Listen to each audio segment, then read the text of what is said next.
Yawn, yawn, yawn. Ah. Ah.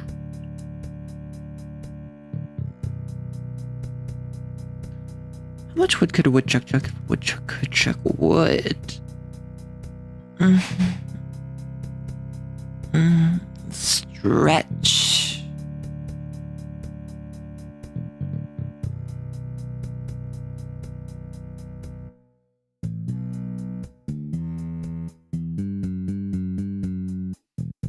Hi. Ah! No.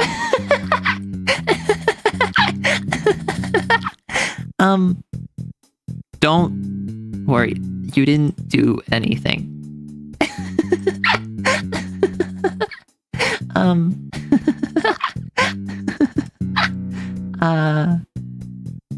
Sorry, I got the giggle fits.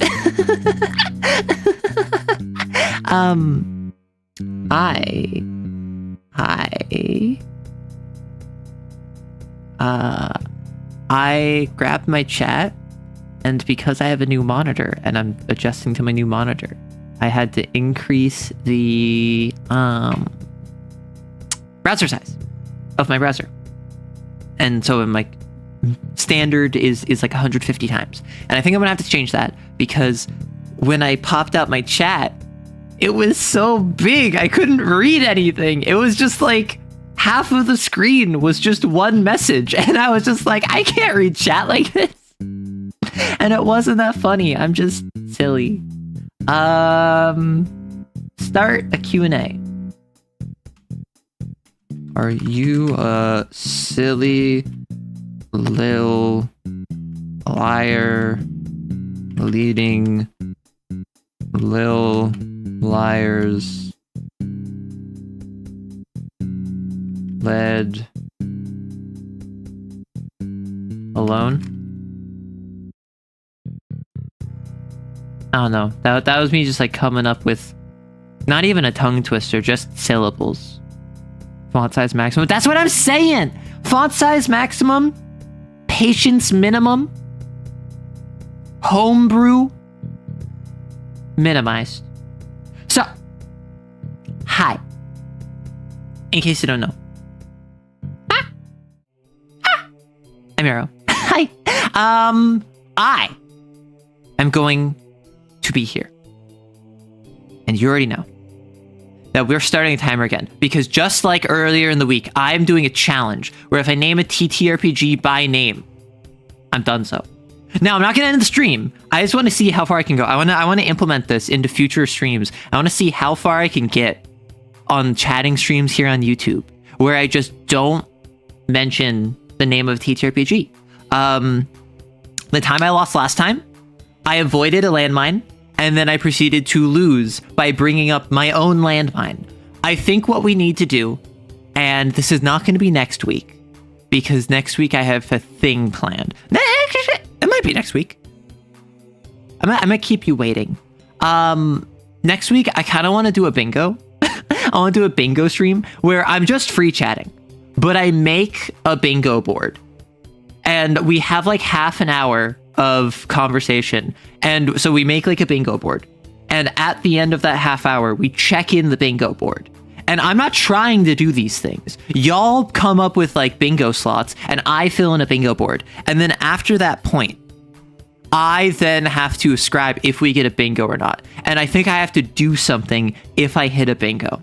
And what I'm going to do is next week, I'm actually going to be streaming on Tuesday instead of on Wednesday. I'm pretty sure. I think that's what I'm going to do. And the stream next week is going to have some announcements, some big announcements that are going to be fun. I have been keeping some stuff close to the vest, and we are approaching like the 72-hour mark on when I will be able to talk about them.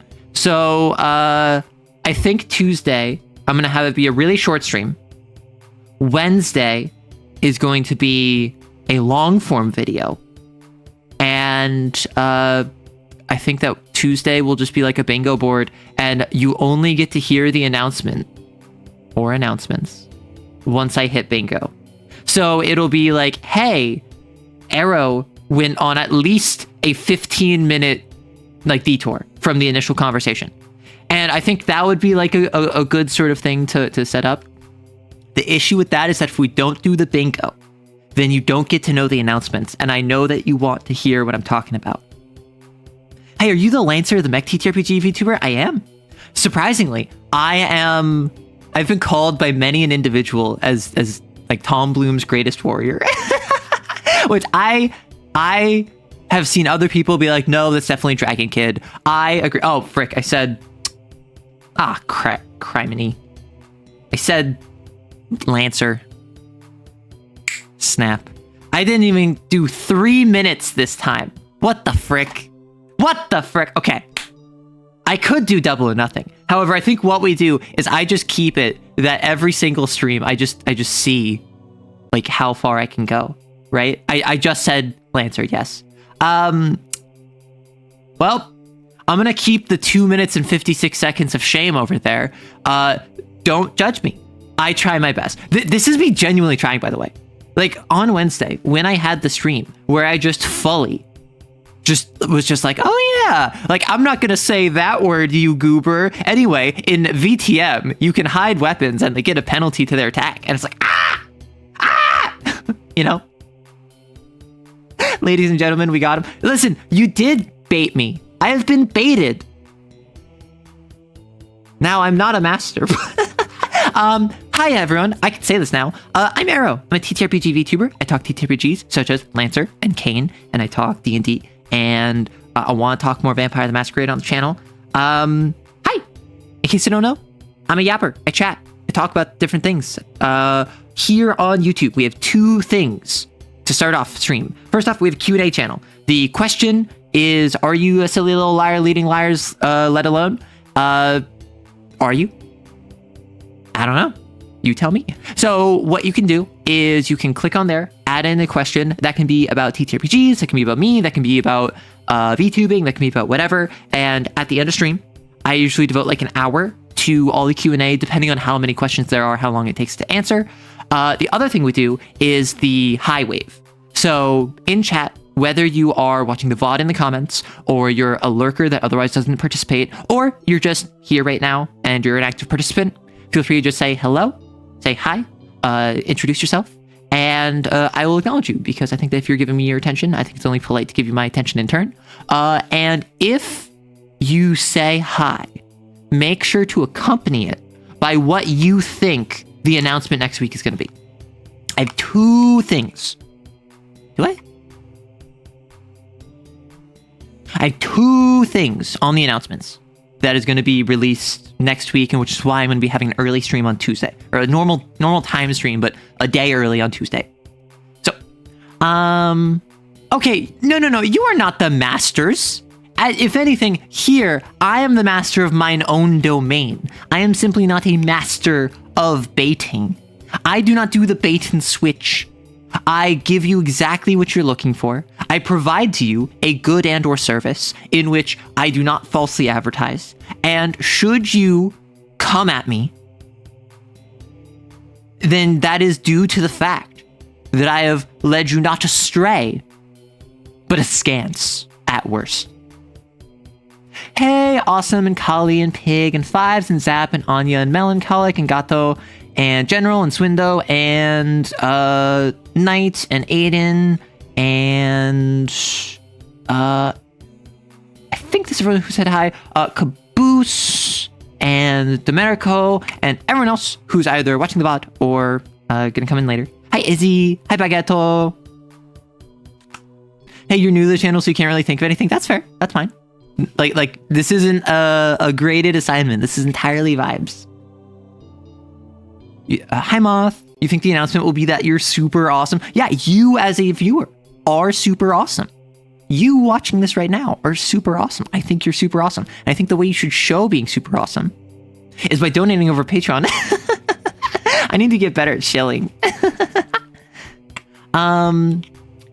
Hello. I think the announcement will be your homebrew rules for blasphemy quirks and high blasphemies. Ooh. That's quite the spicy guess, given that I just looked into blasphemy quirks like a week and a half ago. However, I do have the document. I do have the... Oh, frick. Oh, man, that would have been the third thing. If I was better about planning ahead and like being productive, I would have had a third thing to announce, but that's going to have to wait, definitely. Announcement will be the girl frame game. Oh, that's one of the guesses of all time. I have no idea what the excitement is, but you're excited to find out? Yeah. Wait, so do we predict it with our Q&A? So, Gerald, hi. You can just drop it right now if you want, or you can drop it in the Q&A. I don't really care. Either works. I think the announcement is that Arrow will be having a burger, and the other announcement is that Arrow's going to share the burger with us. That would be pretty pog. Like, okay. I made burgers like 2 months ago, or like a month ago or something. And that was my first time having a burger in like 6 months. And my first time having a homemade burger in like a year or longer. And like, I just love burgers. Burgers are so good. Like, I absolutely prefer burgers to hot dogs. And that's mostly because a bad hot dog is worse than a bad burger. And a good hot dog is not as good as a good burger. That's my take. I think you're going to announce the perfect raw game where you play it serious and then do the 4K dub over it. Good guess. Safe for work girl frame game. Okay, so fun fact. If you don't know, Tom Bloom, creator of Lancer, creator of Kane and Malgas, whatever, he does streams, like art streams occasionally, over on the Chasm server. And I was in chat, and I said some messages, and he was like, oh, Arrow, hey, how's it going, blah, blah, blah, blah. And like, he was chatting with me as I'm just in chat. And at one point, he mentioned that Malgas Magna Gothica, the war game that he's made, is the product of a fugue state fever dream, where over the course of like 72 hours, he like cranked out all of Malagast 1.0, right? And I was like, yep, that's how I did the girlfriend video. Like, because when you're creative, sometimes, like, obviously you need discipline. You need to continually like chip at stuff, work at it over time. You need to have the actual routine to keep up the creative process. But like, there are certain times where you just like, you don't like listen to the muse. The muse like forcibly assumes direct control, Mass Effect 2 style, right? That was one of those states for me. I spent like, of like 2 days, I probably spent like 20 hours, if not more, on that girlfriend video. And then it turned out very well. People very much liked it. And I mentioned that, and he's just like, oh yeah, girlfriend. And he started talking about girlfriend. And he's like, yeah, I would really want to run a girlfriend game. However, I would want it to be that like, I'm just like the frantic and I have no idea what's going on. And I'm really trying hard to like be a good HR rep. And like, he had the same idea I did, which I think is very funny. Yeah, Tom Bloom streams every couple weeks. I don't think it's every week, but it's every couple weeks. He'll do like an art stream over on the Chasm Discord server. That is his big personal projects Discord server. Join for if you want to talk Kane, if you want to talk Malagast, if you want to talk Icon, Godwing. Not for Lancer though. Got your Wild Team game today. Okay. Wild Sea, I saw the Burger Creek video about it. I made like, I think 2 or 3 Wild Sea videos myself that were just like about basic mechanics, introducing people to the setting, very, very shallowly. Wild Sea is one of those games that like, I want to play, but it's like not top 5 of my list. Like in terms of top 5 of games I want to play going forward, I'd say probably top is Perfect Draw. Right?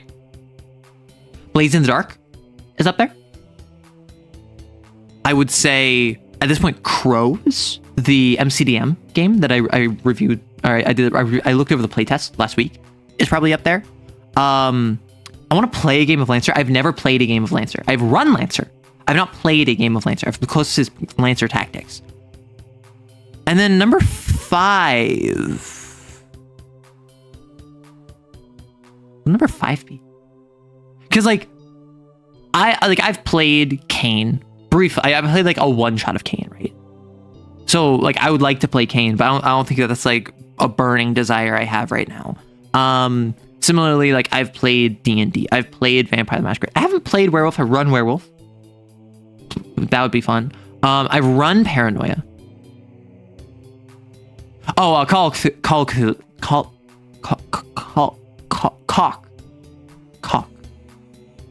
I want to try Cock. Call Cthulhu. I want to, so probably like in order would be top of the list is Perfect Draw, followed by Blades in the Dark. Then I think playing Lancer, Call of Cthulhu, Crows. You run plenty of games you have yet to play. Plenty of games now. Oh, City of Mist. I want to pick back up City of Mist. City of Mist was really fun. I didn't get the chance to play it. So in case you don't know, hi, I'm a GM. Not a forever GM. I'm not entirely like forever GM. I don't consider myself that. I used to, back when I was much younger. I used to consider myself a forever GM until I realized that's a mindset, not a grind set. You got to elevate your circle. Your net worth is your net work. And I got on that Sigma grind train out of being a forever GM into being someone who GMs forever. And that's like, it's the same. The other side of the fence, the greener pastures, they are identical in shade and composition. It is no different. However, when you have a mindset change, like unironically, when you go from saying, I'm a forever GM to I'm someone that constantly GMs, I am the go-to GM, that schema shift changes how you interface with GMing. When you're a forever GM, you generally don't want to GM, you want to play. Me, always, I've wanted to GM. The thing is, there are certain systems that I want to play more than I want to GM, and generally, like D&D, I wanted to play. Kane is one where I actually wanted to run more than anything. Lancer, I want to play Lancer, right? Because I want to build a mech and whatever. Like Blades in the Dark is one where I want to play it. Absolutely, I think it'd be fun. I would have so much more fun, I think, running the political intrigue, right? Vampire the Masquerade. I've played Vampire the Masquerade. I really enjoy running Vampire the Masquerade, right? There's a lot of systems that I like running that I don't necessarily prefer running, but I really do enjoy running. Like Kane being so asymmetric is one that I can confidently say I prefer running, right? I played a little bit. I prefer to be in the position where I can traumatize my players and I can tell a really compelling story by hurting them, right? Other GMs do as temps because I'm the best GM. I mean, yeah, like you can do that. You can have that mindset. But the main thing is don't call yourself a forever GM, because 9 times out of 10, the reason you see yourself as a forever GM is because you have not self-advocated. And that sounds like it's victim blaming, which it's not for a couple of reasons. The main one is that, like, I don't think being a GM is something to be a victim over. But the main thing is that, like, a lot of times your friends are going to be resistant to not having you GM because, one, they want to be a player, but two, they genuinely think that you're like the best GM in the group. They're like, oh, you've been GMing for the past 3 years. No one else can do it like you can. And then you have to like stand your ground. You have to express that you are uncomfortable continuing GMing. You are not having fun continuing GMing. You're feeling burnt out. You want to play. Yes, you have run for them for 3 years and that made you a way better GM. That also means you haven't gotten to play for 3 years, and that's not fair to you. And if they're actually your friends and they actually care about you, they will absolutely accommodate that. Forever GM is just one radicalizing short away from a GM cell. No! If I ran Vampire the Masquerade game, the prince would be Tony Vamprano. No! Running games is so much more fun than playing games. I mean, so I'm someone like I'm GM pilled, right? I'm storyteller pilled. I am someone who, like, growing up with my best friend, we would play games, like we play make believe or whatever, and I would go out of my way to like create monsters with like definable weaknesses that he could exploit, because a lot of my life I have had friends that like had that hero fantasy that wanted to be like the main character, and I always had a fine, I would say I would have fun. Not necessarily I would prefer, but like I didn't like have like the main character chip on my shoulder that they did. And so I was good to run basically like make believe D&D back when we were like 6'7". Oh. And then continuing further, obviously I learned about GMing, and then funny enough, I learned and got into writing after GMing. Because I don't know if you know this. I started as a GM. And then after GMing, I got really frustrated with my players because my players were like my friend group in high school or whatever, right? So I'm really struggling with them because they're not interested in a plot. They're not interested in story or characters. They're interested in having a good time, hanging out. And so I basically had to make peace with that. And then I had to learn to accommodate the group as opposed to my interests. And then I learned to get my interest in storytelling elsewhere, where I could just control the entire thing. Man, it sounds like you just want to write a book kind of deal. And so I was like, yeah, I kind of do want to write a book. So I started writing a book. And then that made my GMing much more harmonious with my group. And that might sound like I wasn't having fun GMing, but no, because when I can like scratch that itch, which I can get the creative outlet out from writing, I don't need to try and push for some strong narrative in a TTRPG, which is part of why recently I have not been editing my novel. Like I write off stream, I write off the channel, and I've not put any effort towards editing it recently because all of my effort has been going towards the channel, towards shorts, towards content creation, towards like stuff that I'm doing. And as a result, that means that like the creative part of my brain is taken up. However, when you're GMing, and the GMing is more about like entertaining your friends and running interesting combat and having it all be fair and balanced while still being lighthearted, that is a different part of the brain than the creative processes, right? Hey, Joy. Suffering from success? Yeah, a little bit. Accommodating the GM is how I dodge the position. I mean, so the main thing to keep in mind whenever it's a situation of like, oh no, I'm the forever GM. Again, most of the time I found it is someone who they just don't advocate for themselves, because advocating for yourself is scary. And like, yeah, you don't want to upset your friends, but also you're ignoring the fact that you're upset. And the silver bullet here is almost always ask yourself, if a friend came to you with the exact same situation and problem, what would you tell them? And almost always you would say, you should tell the group you're not having fun GMing and that you want to be a player. And if they push back on that, you should say, well, it's not fair to me that I have been GMing for 3 years or for 5 years or for like a year and a half without being able to play. And so the only reason you're not doing that for you is because you think that you're not worth it. And like, I'm not a therapist. I'm not going to solve your self-worth issues. But like, if you would tell it to a friend, it's probably good enough for you. You have 0 players and 0 Riz. I mean, like, I have 0 Riz. And right now, I have 0 players. I'm currently in the process of trying to set up like 2 different games. But strictly speaking, I have 0 players right now. I'm not currently running anything, and which is why I want to pick that back up. The issue is, it's so nice. I'm gonna be so real with you. It's so nice not having groups to worry about, because then like my free time is so free. Hey, Greyhound. I'm in a creative ice age after losing all my work when Amino went down. Oh no. Your club stories say otherwise about 0 Riz. Okay, well, what if I'm making it all up for clout? What if I've been lying to you this entire time just to make you seem as if I have a higher charisma stat than I normally do?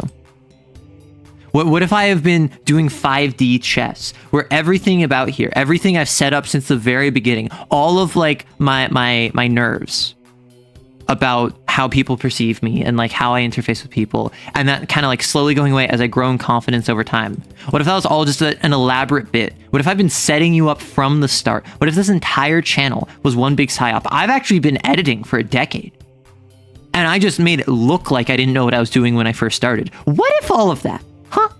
What if I was the silly little liar leading little liars let alone? Huh? See, Cully gets it. What if all of this was true? And therefore, I actually don't have any Riz. I am just simply deceiving you all. What if that, huh? Yeah, bet you didn't think about that. I do not believe you're a liar. Okay. Next, you'll tell us you're not a real animated character. Oh, no, that's real. Like, anytime this happens... Ah!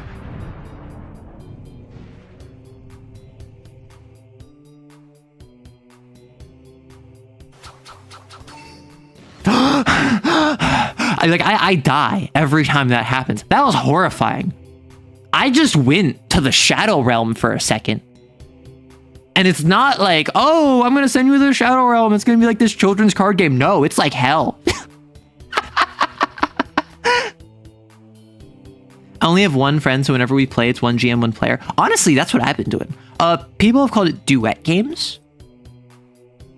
My main experience in the past couple of years has been duet games, running for one person, one-on-one. And it's a very different experience. And like, I say this word and people are going to be silly. And like, I want you to like in chat be like, oh my gosh, like Arrow Riz. And it's very an intimate experience. It's a very intimate experience because when it's one-on-one, there's a very different vibe than any other grouping of TTRPGs. Because a one-on-one game, you have each other's full attention. And at least in my case, I fully shaped the game and the setting around my one player. And so what that means is that I am accommodating their interests, I am accommodating their goals, I'm accommodating what they want to see and what they don't want to see over basically anything else. And what that leads to is a level of investment from the player that I don't think I've ever seen elsewise. And I have experienced this as a player in a one-on-one game. One of my, like, I have had 2 long-form games. And both of them were very, like when I say long-form, I mean like a long form that I've played in. One of them was a West Marches game, where I think for like an entire summer, this was years ago, like an entire summer, I was just like super active in a West Marches game. And I got up from, I think it was 3rd level to like 19th level. Yeah, like in D&D. And then I had a one-on-one game where this game must have taken like over a year. Like this was like a while of a game on call with someone. And I got from 5th level to I think 18th level. And we stopped like right before the penultimate session. I think we had 1 or maybe 2 more sessions left before the end of the game. But then that friend group fell apart, all that stuff, blah, blah, blah. Never got to see how that resolved, right? Anytime that happens, Arrow dies and reincarnates like a phoenix. Arrow Phoenix writes, oh my gosh.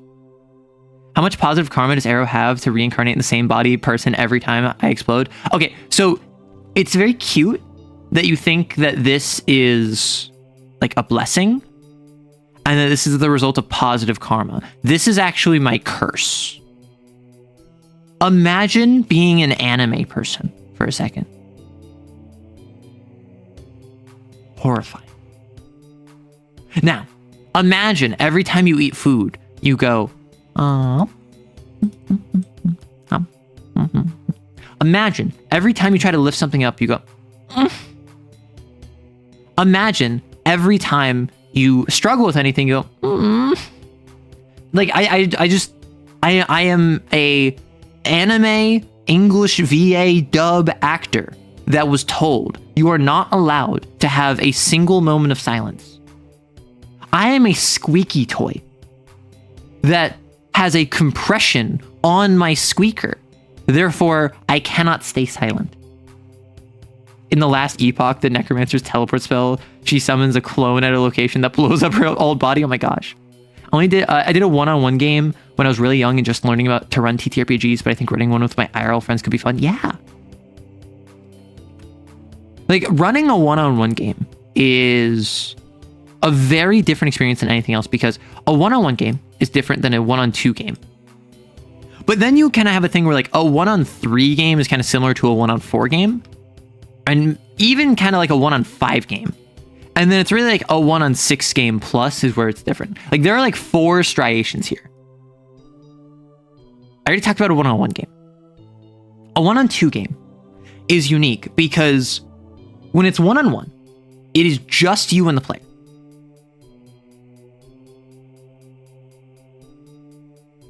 Therefore, you feel like another player. You feel like you're shoulder to shoulder with the player. When it's 1-on-2, it feels like the 2 players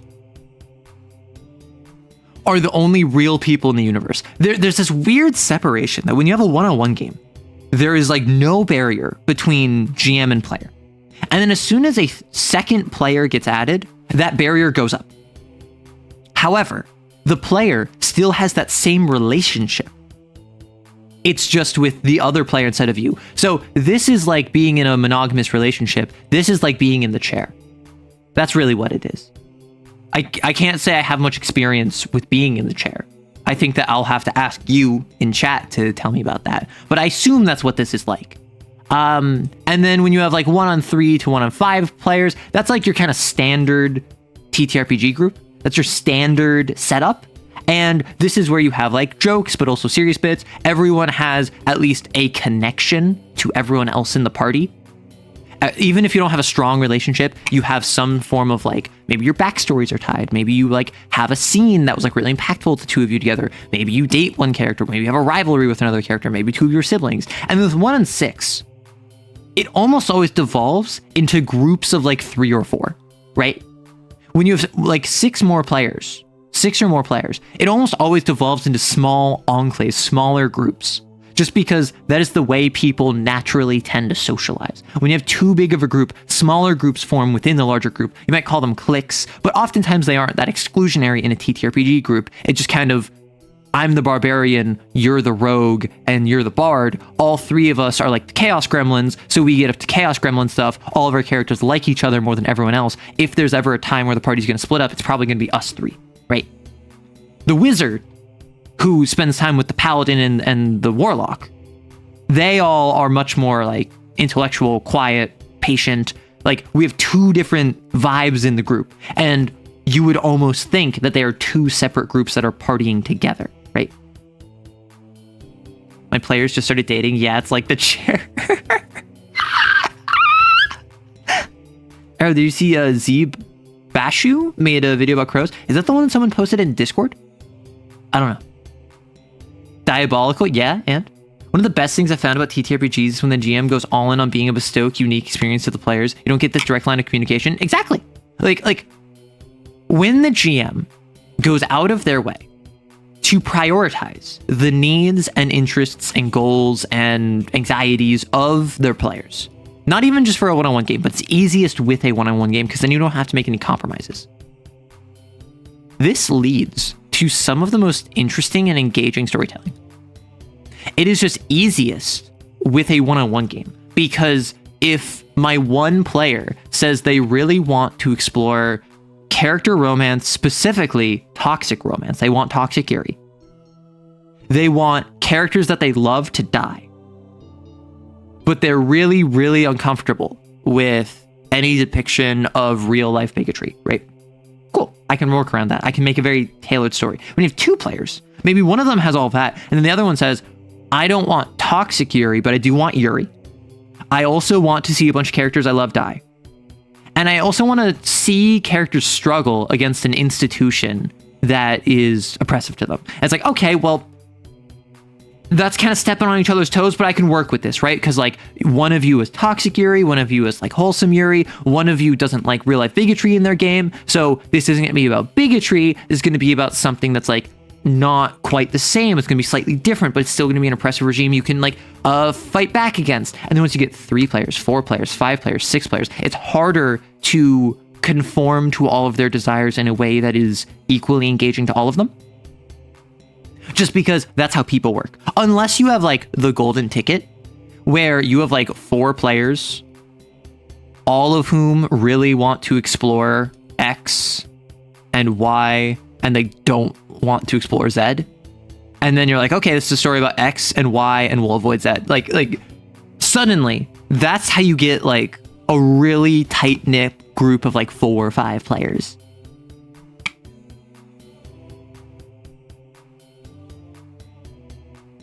I admit that I've never seen lines and veils work. People don't take them seriously or don't know that themselves that much. So if you don't take them seriously, that's, I think, because you either didn't present them seriously or your group is not being respectful of the boundaries of others, right? One of those two.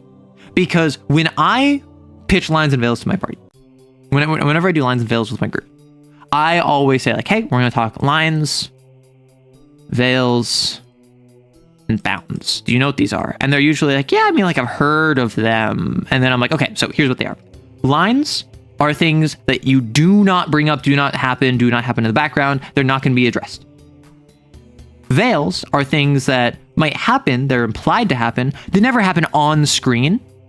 And if they were to happen on screen, we fade to black, we cut away. A bound is something that you are uncomfortable with, but you want to explore. And therefore, you need to have bounds of how you can explore, what is acceptable and how you portray it, talk about it, discuss it. And then usually I open by saying my lines and my veils. And I say, like, listen, like, you can tell me privately, but like, we all need to be on the same page. So if you say anything, I'm going to add it here. I might ask clarifying questions, but you don't really need to give much explanation. And I basically just impress as the GM, as the authority figure, because, right, there's this weird power dynamic in TTRPGs. I take it extremely seriously, and I open with my lines and my veils, which are very, like, impactful ones. I'm not going to get into them, but, like, let's just say my lines and my veils are very, like, oh, we're not just joking around, right? Because they're very important to me, right? And so I'll have like X and Y, right? And then that immediately sets people up to be like, well, what does bother me? And then almost always they say their thing. And it's like, I don't know, bigotry. It is depictions of homophobia. It is like non-consensual intimate activities. It is graphic depictions of torture. Like it's all these bad things that they're like, yeah, I don't really want that in my game. But occasionally, I've had someone be like, can we have like needles as a veil?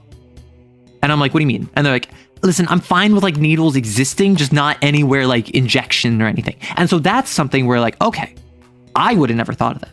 But this is someone who just like in thinking about this, they're like, huh, yeah, I'm not a needle person. I don't like needles. And so I can accommodate that. Awesome. I've had people be like, hey, can we just like eye stuff? Like eye torture? Can we not do that? And I'm just like, so what do you mean? Like any like damage to the eye, like poking out eyes, like slashing eyes, like, and I'm like, cool, yeah, we can do that. Right. And then almost always I'll say anything else. And then I'll start listing examples of like very bad things. And they're like, oh yeah, can we add that? And I'm like, sure. And then so I add in like, for instance, I'm like, how do you feel about like depictions of animal cruelty in their game? And like, no, don't do that. And I'm like, okay, that's going to be a line. And so that's the kind of conversation you can have about lines and veils. And when you just present it like, this is what we're doing, here's what it is, and then you open up by being vulnerable, by expressing it first, that sets the tone very easily. And almost always, what are you doing in your games? Injections and eye mutilation comes up. So this was for various systems. I'm not gonna say which system because I don't want to like accidentally dox my players. But what I will say is that, for instance, the needles was in a sci-fi game, so their first thought was like stim packs, like medicine, like anything that they would have like a medical injection. They don't want to have to like inject themselves with a needle. So I said like, okay, yeah, we can just like work around that. If you have any healing items that are sci-fi, like sci-fi healing items, they're not going to be like a med pack that you're like injecting yourself. The eye torture thing, that was a more gritty, darker game right? Where torture is on the table. Depictions of violence are on the table. So they're like, no eye stuff, no eye stuff. And I'm like, okay, cool. I have one that I don't want to be friendly with someone named blank. You never know what makes bad feelings for people. Oh yeah, and that's fair. Yeah, like if you have something like, hey, this is an odd one. Like, don't judge me, don't ask questions. Like, just can you not include an NPC named XYZ? Like that is a valid thing to bring up, and that's something that it's like, I don't know. If you never want to hear someone talk about X ever again, and that's like deeply traumatic for you, you might need to like bring that up in a game. Because what if I accidentally make an NPC called X and then you're having a silent panic attack, right? That's what lines and veils are for. That being said, when it comes to lines and veils, this is ultimately not a crutch, but a scaffolding, I would say, for considerate play, where it's not a matter of rely on this and lean on it. This should guide a conversation. Lines and veils are less important, I think, than they are talked about. Even I have talked about them as being more important. I think the way to the way to do lines and veils is mostly just to have a conversation. For instance, I've run for people, and I said like, "Hey, do you want to talk lines and veils?" And they're like, "I mean, we know each other. Like we're friends. We know each other well enough to like know what our limits are." And I'm like, "Yeah, that's kind of fair." And so, lines and veils is one of those things where it's like, it's not quite an icebreaker, but it's definitely something where like, oh, maybe you've like run D&D for these people before, and now you're playing Call of Cthulhu. Maybe one of them doesn't realize how uncomfortable they are with like possession and like having their body taken control over without their agency. Like that might be something that's really impactful for them.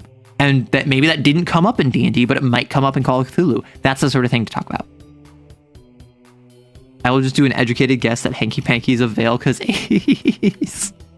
Well, okay, so even if I was an ace, like Hanky Panky would be a veil because I don't want to do that with my friends in like a TTRPG, you know? Like I feel as though okay, you tell me, person watching, assuming you're allo, you might not be allo, but assuming that you're like down to Hanky Panky with individuals, potentially even your friends, is that something you want to explore in a TTRPG? And I'm talking like D&D. I'm talking like Draw Steel. I'm talking Lancer. I'm not talking a game about that. I'm just like, I feel like if I meet up with my friends and we're playing Crows, I'm not trying to hit. like I'm not trying to like, you know? Maybe I'm the weird one.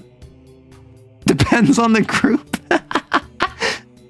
The moment you said animal cruelty, an ad for animal cruelty prevention popped up. It knows.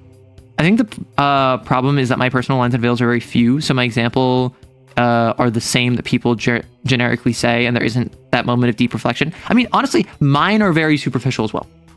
There are certain things that if I was to like dig deeper inside of myself, I'm sure it would come up. But like, mine are kind of just like common sense things. They're just things I can't talk about on YouTube, right? There's stuff that like, wow, you don't want to explore that in your TTRPG game because it would have really bad vibes. Who would have thought? But for instance, in something like Kane, in something like Vampire the Masquerade, in something like Call of Cthulhu, in something like, I mean like Girlframe even, these are all systems where there are dark subject matter. Very dark subject matter. You need to be on a very on a very similar page to the other players. You don't need to be on the same page, right? Like if I don't want depictions of torture in the game, but my thought of torture is like, oh, like strapping you down and like taking off fingernails, right? And your idea of torture is like punching someone and like, where's the money? Blah, blah, blah. Like you might not be on the same page as I am in terms of torture, but we both know, generally speaking, the vibe of what we shouldn't be depicting, right? As an artist who draws stuff, we still fade to black, but we have it come up in a body way. It's like, oh, this is happening, but let's not take it over the game. Yeah. Right. Because like, I'm like, I don't know. I've certainly, I know people that are in the 18 plus sphere. Like they make that kind of content, and like I don't care. Like I'm friends with them anyway. That's not something that I think is a moral or like branding failure. It's just something that I personally don't do. These are the sort of people who I could see them making like constant jokes about it, but like even if I was like in that sphere with them and I was playing a game with them, I don't think I would want my like leisure time to be shebang, you know? Like I like if you're playing a TTRPG and I'm playing D&D, I'm there to fight monsters. If I'm playing Lancer, I'm there to like go on sit reps and cool mechs. If I'm in Kane, I'm there for like trauma. I'm not there to hanky panky. And maybe that's just like maybe that's just me. I don't know. Like the biggest moment of Lines and Veils I got was in Wild Sea because one of the players has a phobia of moths. You don't mind, but like I get a variety of friends, and some of them I'd be okay with, and some are like, heck nah. I mean, like, I have a variety of friends too, right? And like, I have had to legitimately, I've had to legitimately look at my friends in the content sphere, like other content creators, and go,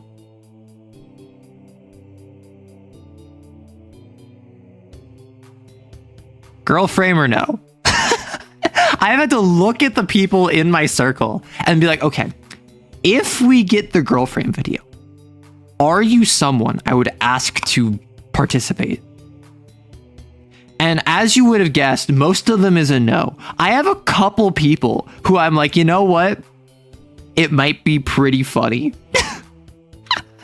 Because like, I don't know, if I ran it, I would want to like give it justice, even though I wouldn't be engaging in any nonsense. But I have had to legitimately consider and like be like, would this person be a good fit for that kind of game? I think certain games lend themselves better towards that kind of thing. I mean, like, I suppose I get like if you're playing Thirsty Sword Lesbians, right? Which my understanding is safe for work, right? It's not untoward, it's not sussy or whatever. It's just kind of like thirsty, right? I could see that happening in this sort of game. Yeah, Thirsty Sword Lesbians is a game. I've never heard someone say hanky panky so much in my life. Well, I say hanky panky. I say doing the horizontal tango. Oh my gosh, I was talking to a friend the other night, and gosh, I said a joke about something, and I don't remember what the joke was about, but I said like what the horizontal tangle is a euphemism for, the devil's dance, and I said it like without any sort of euphemism for it because I thought it would hit harder. And like I was just like, this is so uncharacteristic of me. I'm so not used to like saying that word out loud. It's about the longing. Thirsty Sword Lesbians is funny. I mean, I think it would be fun to play Thirsty Sword Lesbians. Like I don't know anything about Thirsty Sword Lesbians. I assume it's a system that is very just like, you have two stats, you have sword and you have lesbian, and like you roll for sword or you roll for lesbian, kind of like car lesbians, right? I assume it's like that. It's powered by the Apocalypse game. So I hate it because apparently I am obligated to hate every single Powered by the Apocalypse system because that's what everyone else does, and I'm a sheeple that has no opinion of my own. Can we roll for thirsty too? Yeah, you can roll for thirsty, but only in like the physical sense. Only if you actually want something to drink, which I do want right now. Let's get some water. No, I'm joking. I don't actually dislike Powered by the Apocalypse. Powered by the Apocalypse is fine. I don't think it's bad. I don't think there's anything wrong with it. I definitely understand the frustrations that a lot of people have given how saturated it is. But I think that the fact that a lot of people look at it and write it off as, oh, it's all the same system over and over and over and it all sucks. I mean, that's just like not looking at them critically, you know? Because like Perfect Draw is very different from City of Mist is very different from Girlframe. And all of these are powered by the Apocalypse. And like, yeah, like all of them have the same core roll 2d6 on a 6-, on a 7-10, and on an 11+. But like Perfect Draw has a deck of playing cards that you use. City of Mist has magic and the reincarnated like version of past mythos that inhabit your body and an intersection between real life and the magical. Girlframe has a failure system for rolling too high. Like they all interface with it on a different level. And it's just so interesting. And I think that a lot of people who don't like it makes me sad. Bluebeard's Bride is such a wonderful Powered by the Apocalypse. That sounds like not a wonderful game. Not because it's not good mechanically, but because being Bluebeard's Bride kind of like famously sucked. Right? Can we talk about TTRPG or will Arrow explode? You can talk about TTRPGs. I already exploded 3 minutes into stream. I started a timer and I did it again where I tried speaking without mentioning a TTRPG by name and I got baited.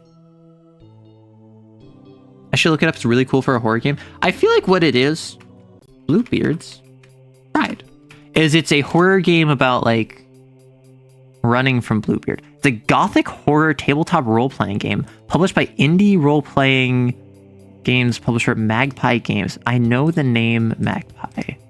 Why do I know the name Magpie? This is so little! Ah! Why is it so small? It's so little. Hello? Why are you so small? I thought you'd be bigger.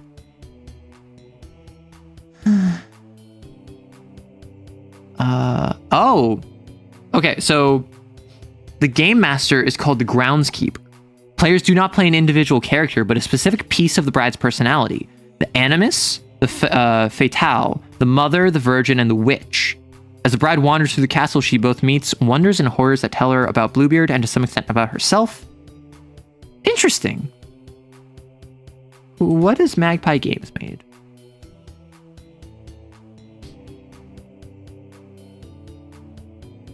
Oh, did they make like Masks, Avatar Legends? They made the Root TTRPG.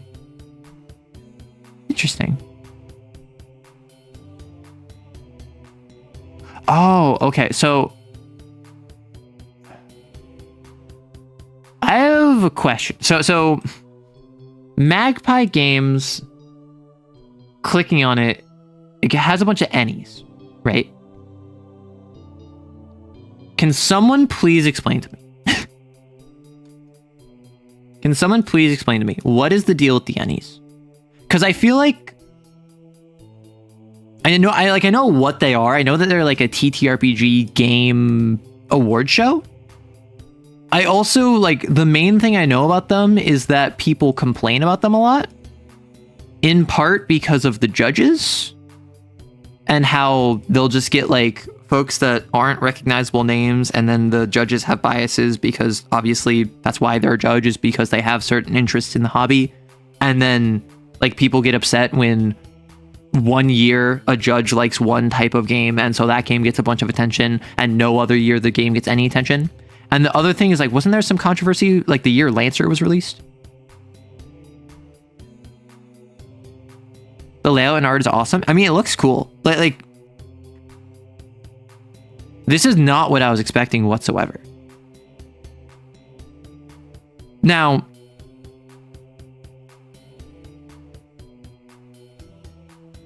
yeah, this is just, like, not what I was expecting whatsoever. Also, did you know Bluebeard didn't actually have a blue beard? Bluebeard, I think that he was just like black-haired, and he like just the translation of the name is like his beard was bluer than the average beard, and so it was like, you know how black hair will like sometimes have in lighting, it will sometimes have like a bluish tint to it, or a blackish tint to it, like really dark hair. I don't know. Apparently, he didn't actually historically have like proper blue hair, which is disappointing. Although it is a more evocative name than Blackbeard, who you think Blackbeard, whose famous thing was lighting fuses in his beard and setting his beard on fire. He would be called like Fusebeard, Firebeard. That's much more evocative. Low-key, this is the first time I'm hearing of this. I'm not the knower. N-World is just a really old TTRPG forum that's been around a long time. Don't know about any drama. Okay, because like I keep hearing like, oh, this is an Ennie nominated game. This is an Ennie award-winning game. This is an Ennie blah, blah, blah. And like, I just have no connection to the Ennies. I don't have any strong feelings on them. I thought that there was some kind of controversy. I thought there was like, Lancer was nominated for an Ennie and then like pulled out like 2017-ish because like there was some other issue. I thought I heard something about like Ennie with AI. I don't know. Listen, Blackbeard had a fantastic PR team. The issue is the historians were not kind to him as calling him Blackbeard because his PR team was that he became the most famous pirate ever. Right? And there's a bunch of other famous pirates. He didn't set his beard on fire, did he? Thought he pinned fuses. No, so what it was is that I think he braided fuses into his beard and then maybe from his hat as well. But like, I remember specifically hearing that it was like fuses in his beard that he set on fire. So it looked like his face was on fire. Fun fact, a lot of anime uses blue hair to indicate black hair without it losing detail. Eventually they started doing green and other colors. That's where anime hair colors come from. Really? Huh. I will say, okay, something I really miss. I miss 90s anime style. And like, I don't mean Sailor Moon. I never watched Sailor Moon. I mean like Cowboy Bebop. And the reason that I say that is not just because like, oh, old good. Not just because nostalgia.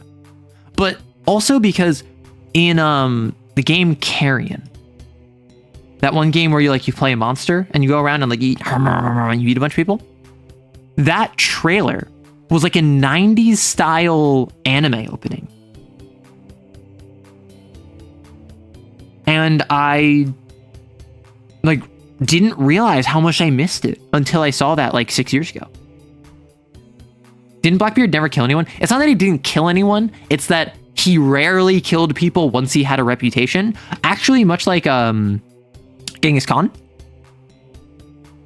Once he got to a certain point, he could just like roll up. You see that it's, I think it was the Queen Anne's Revenge.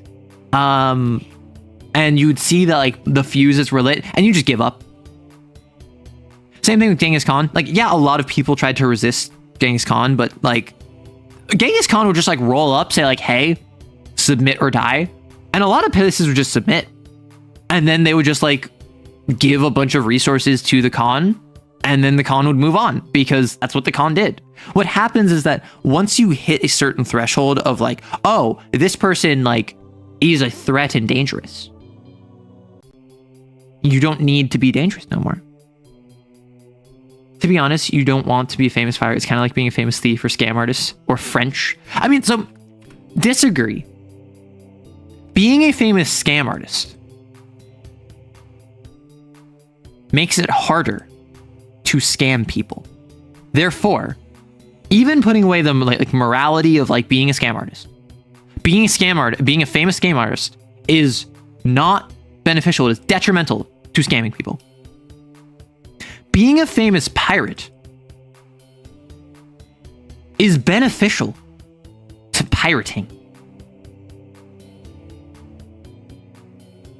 Why? Because you can do what Blackbeard did. You can roll up, you can fly the Jolly Roger, you can show off that you are Blackbeard, and then, I mean, you're Blackbeard. What are they going to do? Fight you and die? No, they're just going to give you what you want, and then you don't even have to fight them no more. Now, what ends up happening is that because you're Blackbeard, suddenly a bunch of like Her Majesty's finest come after you, and a bunch of privateers are trying to go after you, and other pirates are coming after you. And that kind of sucks. But like for actually like pirating, it's beneficial, right? Blackbeard, though, has no accounts of him killing anyone at all. Really? Well, so like Genghis spread propaganda exaggerating his atrocities basically as a PR move to make people submit faster. But like Genghis also did kill a lot of people, and he also did a lot of really bad things, both as a personal level as well as the Khanate. Blackbeard as a pirate still like pirated people and like held up their ships and like damaged property and like stole goods or whatever. I don't know if he killed anyone. The issue of being a famous pirate is, yes, it makes robbing easier, but it puts a huge target on your back. Okay, but have you considered that if you're at the point where pirates are a known quantity, being a pirate that no one knows about and being a pirate that everyone knows about, the only difference is that people are looking for you. But once they find you, they're going to fight you anyway. So it doesn't actually matter. Like if you're in the Caribbean during the golden age of piracy and you are a small pirate ship on your little sloop with your crew of like 5 people and you've never like robbed anyone in your entire life, they're still gonna go after you if they find you. Like the fact that you're small fry isn't gonna save you. What might save you is the fact that they're not looking for you. However, the other thing is that if I'm like a mid-range like privateer and I see, oh, it's Blackbeard. No, bye, later. And I'm just turning around. I'm not fighting Blackbeard. I'm not dying. And like you can scare off people with your reputation. Now, obviously, if you have like some up and coming admiral, some like Admiral Select who wants a new feather in his cap, he's gonna go after you because he wants to take out Blackbeard. And that's kind of a problem. Like the Admiral Select would never go after like the small fry. However, like ultimately, it's not that bad. Supposedly there was a goblet made from Blackbeard's skull somewhere in North Carolina. I mean, like there was Captain Kidd's treasure was buried in New Jersey. Apparently, Blackbeard's skull was made into a goblet in North Carolina. Like a lot of the east coast of the US has pirate lore because like the pirates were active in particularly the southeast of the US as well as like the Central America. None of it's true. It took me an embarrassing long time to learn that Blackbeard was a menace to North America, because when I was a kid I was just like, pirates are an old world thing. No, actually they're a new world thing. Like the golden age of piracy. The golden age of piracy was in the Caribbean. That's why it's Pirates of the Caribbean. But then obviously you also have like the particularly the eastern half of Africa had a huge thing of piracy as well. So like it's both a New World and an Old World thing. It's just the most famous pirates, the golden age of piracy, was New World. Can we talk about the best pirate, the famous Chinese woman? I don't remember her name, but yeah. Famous Chinese pirate woman. Zheng Yishao?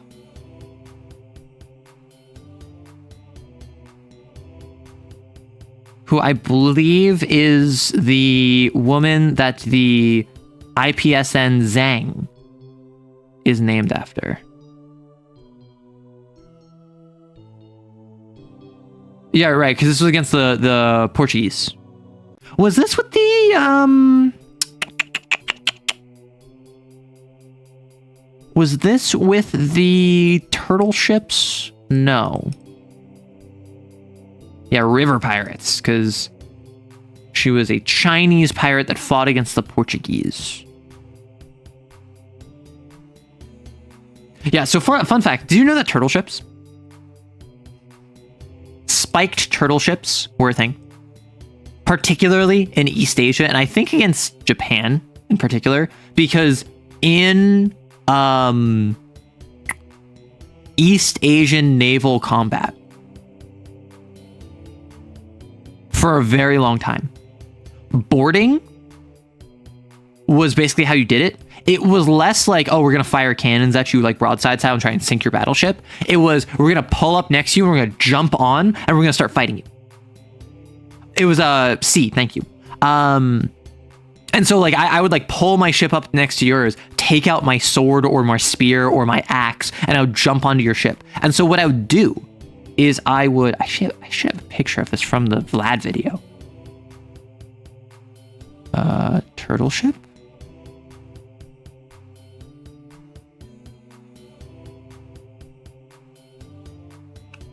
So this is like an actual ship from China? I don't know. I can't read kanji.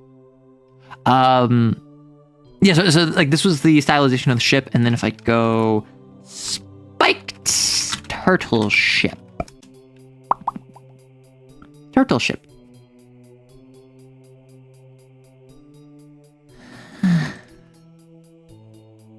See how there's spikes on top?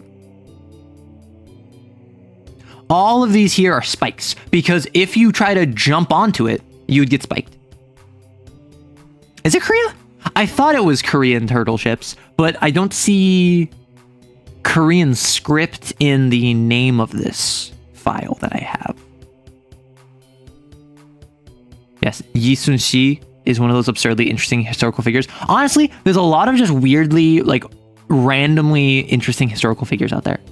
Pretty sure it was a more Japanese thing, while the Koreans had more advanced and cannon-y navy. Japanese didn't need as advanced ships because most of their conflict up to that point was terrestrial. I mean, so the thing about Japan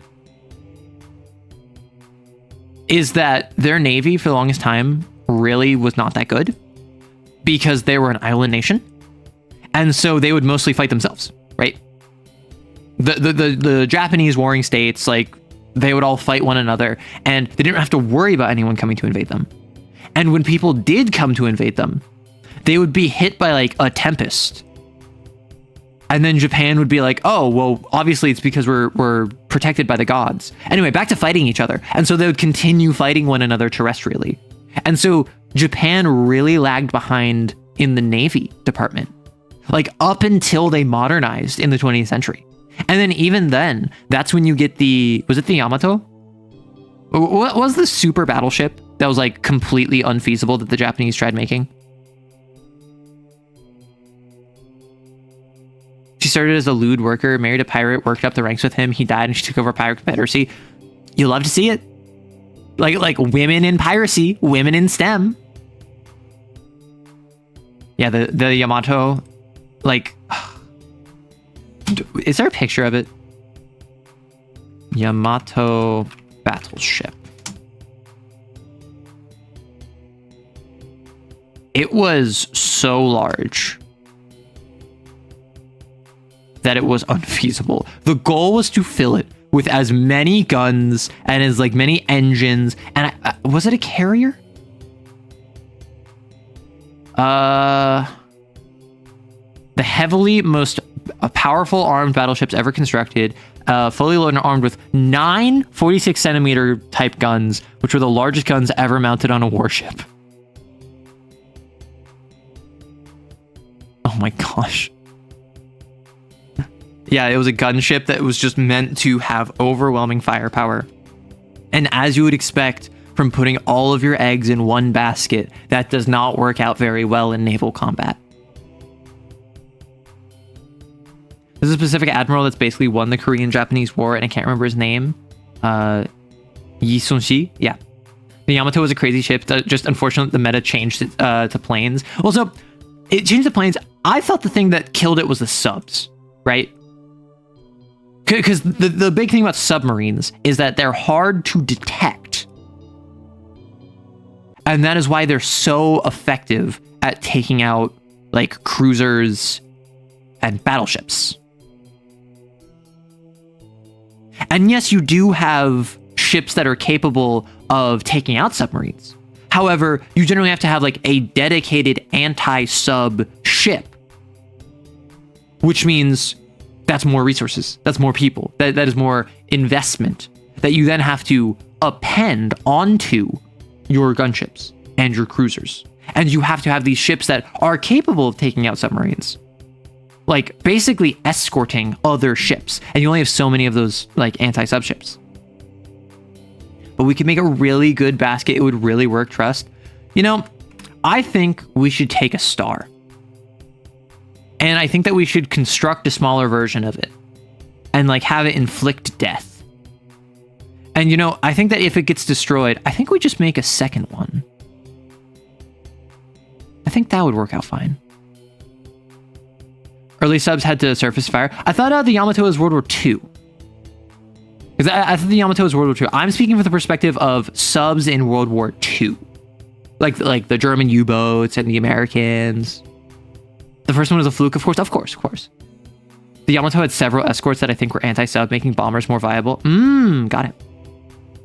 I actually always put all of my eggs in one basket. I simply am built different. I mean, to be fair, like, I don't know about you.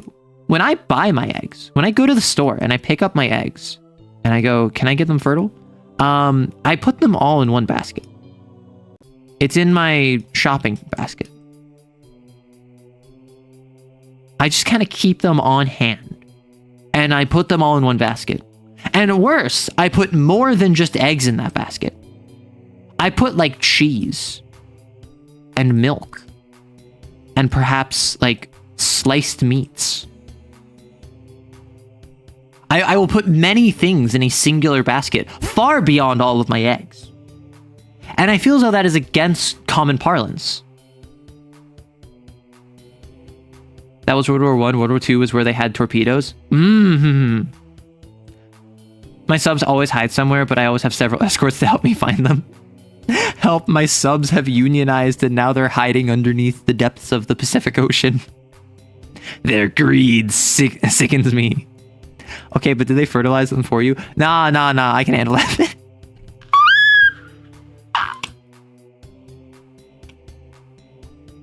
Should not have said that. Can you what? Japanese anti-air weapons on the Yamato weren't as good a comparable battleship. Honestly, the Allies, specifically America, had anti-air down on all their ships. I mean, so the thing about the Americans in World War II, do not the eggs. The thing about America in World War II, like, America had, I'm totally making this up. Tell me if I'm wrong. My understanding is America had comparable productive capabilities, if not exceeding, of the German war machine.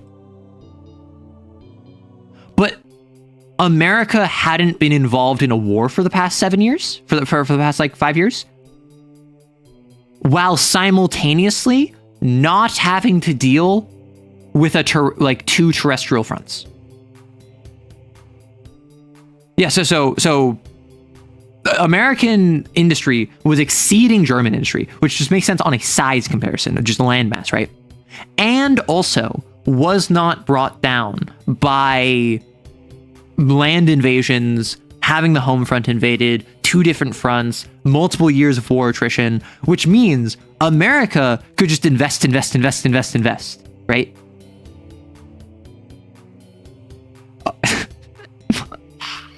Wait, Monty, I just realized I was going a different direction with that joke. I just realized, oh, frick. Didn't mean that. Didn't mean that interpretation. Wait, Germany was broke and in horrific debt, because, like, if you don't know, one of the main contributing reasons of why Germany was in the position it was in World War II is because it lost World War I and had to pay a bunch of reparations. And, like, the Great Depression hit everyone. But, like, Germany was like, oh, the dollar is being used as wallpaper. You would need a wheelbarrow of German cash, which I don't remember the name of, to buy a loaf of bread. Like German inflation was stupid at that point.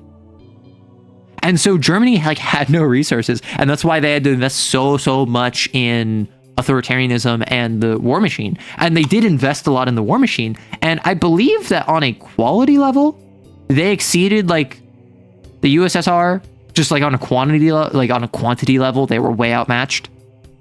My understanding is that they also exceeded like the European allies. Am I getting that wrong? Where the European allies generally didn't have the industry to compare with the Germans. The Treaty of Versailles was the cause of Mustache Man's entire rise. Yeah, because like, who would have thought that when you have a huge giant war and you put a bunch of requirements on the losers, who would have thought the losers, they're going to be kind of resentful. They're not going to be very fun. They're not going to have fun with that. The USSR, I'm 90% sure, wouldn't have won if not for having the other. So, like, the thing with the USSR is, because at this point it's Stalin, right? It's not doing that hot. like the USSR ain't doing so hot during World War II. Not to mention after. But like during World War II, that's where you have the gulags. That is where you have just throwing bodies at the Eastern Front. That is where you have tanks that are just collapsing on the front lines because they weren't properly tested and didn't have the proper industry. Like for all of the propaganda surrounding it, like the USSR militarily and just sustainably was just collapsing. It's very interesting that throughout World War II, a lot of the regimes that were put up completely collapsed either when World War II ended or in the years following it. And I'm counting the USSR as part of that, even though strictly speaking, the USSR continued until I think it was 89 was the Berlin Wall. And that's like seen as like the final dissolution, right? But it had been breaking apart for a while. Democratically elected officials in like Western republics survived that, whereas all of these other ones didn't. And yet we constantly have people being like, oh, we need to harken back to a stronger era, back to where things were better. And it's just like, no, honey, sweetie, I don't think you understand how the history went there. There's one diplomat who straight up said, this is just a truce for 20 years. They had so much resources and were so developed into warfare, other countries were struggling to supply units with bullets, and the US had ice cream. Well, so, like, yeah, it's a pretty famous bit of trivia that the US, like, Navy had dedicated ice cream ships that would just bring ice cream to its soldiers in the Pacific theater. And then that's contrasted with, like, Imperial Japan, where these soldiers were under rationed and expected to just kind of live off the land of wherever they were deployed, right? The US was a logistical monster to go up against, which is why it was so imperative to keep the US out of World War II, and which is why the US joining, I mean, it wasn't like the US single-handedly won World War II, which is what a lot of Americans like to think, but the US contributing really helped out, and not to mention US foreign aid prior to joining, which, you know, US kind of did a little, we'll just like play both sides, so we always come out on top, because, like, you know, when you're not involved in a war, what's the worst that can happen from selling to both sides? But like the US as a logistical power really was a huge sledgehammer to strike into the balance of the scales of World War II. The US's main thing I've noticed in wars is power and air logistics. I mean, like, also something to consider, at least with the two world wars. The US joined late. Both of these were Eurocentric conflicts, and the US joined multiple years after. And so, for instance, in World War I, the US isolationist at this point. We don't want to get involved. World War II, I mean, yes, we had Central American interests at the time, and like the Monroe Doctrine and all of that stuff, but World War II is where you start getting the idea of like American world police. That's where that kind of idea originated. And so in World War I, Americans did not want to join. And there was actually the Zimmerman note in World War I, where it was Germany trying to get Mexico to fight against the US, and that being intercepted and sent to the US, and US supporting the Mexican regime in order to basically keep the peace. That then pushed Americans to be like, look at how they're trying to like attack our home front, blah, blah, blah, blah. And then there was a huge pro-war movement for World War I. And then, does anyone know when the US joined World War I? Because World War I was it 1911 to 1919, and we joined in like 1914? Is that what it was? World War I. So it was 1914 through 19. What? Oh, oops. It was 1914 through 1918, and we joined in 1917. So we joined like a year before it ended. I don't know why I had 1911 in my head. Why did I have 1911? Because like 1914, I had like I knew 1914 was important. That was 1914, 1919. Anyways. Like, U.S. power is the country with the industry and market to rebuild Europe post-war as the U.S. I mean, like, what did the U.S. do to Japan post-World War II? The Japan of today is, like, culturally, economically, like, politically, indelibly altered by U.S. occupation. And the US, in World War II in particular, really tried to Americanize the world. And that's going to continue to this day. That is why we've continued that. And the reason I brought up World War I, World War II, is because, yes, we had air superiority. Yes, we had logistics. Once the US actually tries to start a conflict, instead of finish a conflict, that's where you see Vietnam. That's where you see Korea. That's where you see Afghanistan, Iraq, all these different conflicts. Like the U.S. starting a conflict almost never goes well, and that's why I think it's a little bit of confirmation bias. Where yes, it was air power, yes, it was logistics. It was also just like in the two big conflicts of the past 100 years, not 100 years, no more, 150 years maybe. World War I and World War II, the U.S. jumped in the 2/3 point or later. Right. The U.S. joining World War I late is also the reason why they didn't have very much of the Lost Generation. Mm-hmm. Manga is a result of Donald Duck and Archie comics. I believe it. I don't have anything to disprove that. The U.S. Okay, so when I say start, for instance, you could argue that's something like Korea. That's something like Vietnam. All of these like Cold War era proxy conflicts. These were not, quote unquote, the U.S. started it, but like the U.S. kind of like jumped in early, right? What started was, it was a civil war. It was some conflict in the local area between regimes, nations, whatever it might be. And then the U.S. backed one side, the USSR backed the other. Suddenly, U.S. is involved. As you might have gathered, if you know U.S. military history, U.S. didn't do so hot in basically any of the conflicts of the latter 20th century. The thing is that none of them were formal declarations of war. That's been the big thing, is that technically speaking, up until like recently, the U.S. had not declared war. It was always like engagements. It was interventions. It was there's a specific term that I'm failing. But it was like involvements, right? Military action, exactly. So these were instances where this was like the U.S.'s first real, because it was Revolutionary War. I'm ignoring colonial stuff. Revolutionary War, 1812, Civil War.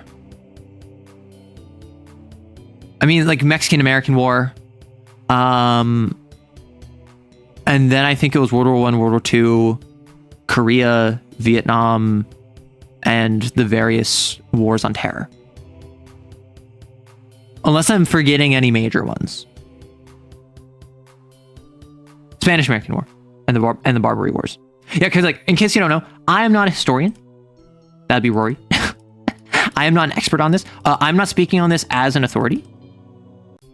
I am just kind of giving my perspective as an American for people who, a lot of you are not American. And so I think that there is value in having a discussion about it. That being said, I'm not going to like tell you this is how it was. Invasion of Panama between the world wars. Was that a war? Was that a war? Like, did we declare war? I thought that was just like an invasion. I thought that was just more military action. I'm just a fan of history. Like, I mean, like, yes, I am just a fan of history, but it's more so like, I always want to make it clear that I'm not presenting myself as an authority. I am not saying this is factually what happened. I'm basically just having a conversation about it as someone that has, I would say, an average understanding of the subject matter. For instance, I forgot about the Spanish-American War. That was kind of a big one. Blame the Maine on Spain. Like, that was a fairly notable conflict to forget. But also, I know that Korea happened, which not a lot of people do. I'll say I'm an American. I do my best to not have any American bias. I mean, I do think that it's natural to try and mitigate bias. I think what that does is that tends to make it a blind spot, right? If I say I'm trying to mitigate my American bias, and I'll talk about this objectively, what that ends up happening is that my American bias goes from 100% down to 20%, which is still awesome. That's great. But now I think that I'm being objective when actually I still have a fairly strong bias. Exactly. I think it's better to admit bias and mitigate it and say hey, I'm American. I come from the American education system. I have a American bias for this. That being said, I'm trying to engage with this factually. And then if I go from 100% down to 20%, but I'm saying asterisks, this is with an American education background, you can understand that that sounds a little bit off of what I heard. That's probably a conflict of the American education system, right? And I think that tends to be better. And that's also the same, and to kind of pull this back off of historical topics, the same can be true of reviews. When I did the Girlfriend review, perfect example. That was a situation where I was hey, I have a bias against this. I think that a lot of this is kind of heinous. I'm not a fan of it. A lot of this makes me deeply uncomfortable, but I'm going to try and give it a fair shot anyway. And then basically throughout the entire review, I didn't try to present it as a neutral, unbiased opinion. I was as someone who has my proclivities, my anxieties, and my insecurities, and my discomforts, here's my thoughts on it. I think that resonated with a lot of people, particularly people who don't have those. And people who do really like this stuff, but then could appreciate the way I handled it, right? And I think that tends to be more valuable. And also it gives you more of a niche, right? If I'm tackling this from the perspective of someone who is not down to hanky-panky in this TTRPG, and I'm talking about the hanky-panky TTRPG, it ends up being more unique. And I am planning on making a Lancer longform for next week. And I'm so ready to get a fifth as many views as the Girlfriend video, because the Girlfriend video kind of had the sauce. I'm not gonna lie. Ace individual who is very uncomfortable with the subject material, trying to talk about it in a way that they won't get demonetized by YouTube. Crazy. And then immediately after, Dragon Kid comes in and I think I was a bit conservative in that video. In how I censored stuff, because Dragon Kid fully just said stuff, showed stuff. There was specific terminology from the game that they showed screenshots of, and I'm just I censored that in my video. I'm surprised you're getting away with that. That's such a long jump. I got whiplash, historical wars, bias, and Girlfriend. Yeah, so Gato, you should know by now.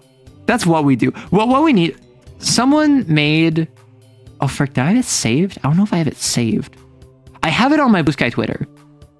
On my Twitter Blue Sky. Let me open this up. I had someone a month ago, maybe a month and a half ago, draw a stream summary of the first hour of stream. Here it is. Someone drew the first hour of stream. And this was the flow chart of what the conversations were. So it was talking about fave movies, into Rocky Horror, into a Legally Blonde joke, into karaoke, into SIGs and how it's related to the F word. Then somehow we started talking about Miku. And then we started talking about something they don't know about. Then we started talking about Payday 2. Then we talked about Helldivers 2. Then we talked about Page Master. Then we talked about Treasure Planet. Then we talked about a furry stigma, and is there a stigma in the furry community against like cats and dogs like getting together? Then we talked about trans masks and twinks, tabaxi cats and clothes and how they don't wear them. Then we talked about MTG for a while and multiple different conversation topics. And then we talked about why Light from Death Note is kind of a chud. And then I killed people. And then we talked about Conan the Barbarian, which was the topic of that stream. Right? And this was all like in 1 hour. And if you need any better representation of what this stream is, this is like this is what you get. Calling it a guerrilla war wouldn't be accurate, but it's not far off. Jason's girlfriend has been mentioned on Arrow Stream. I mean, like,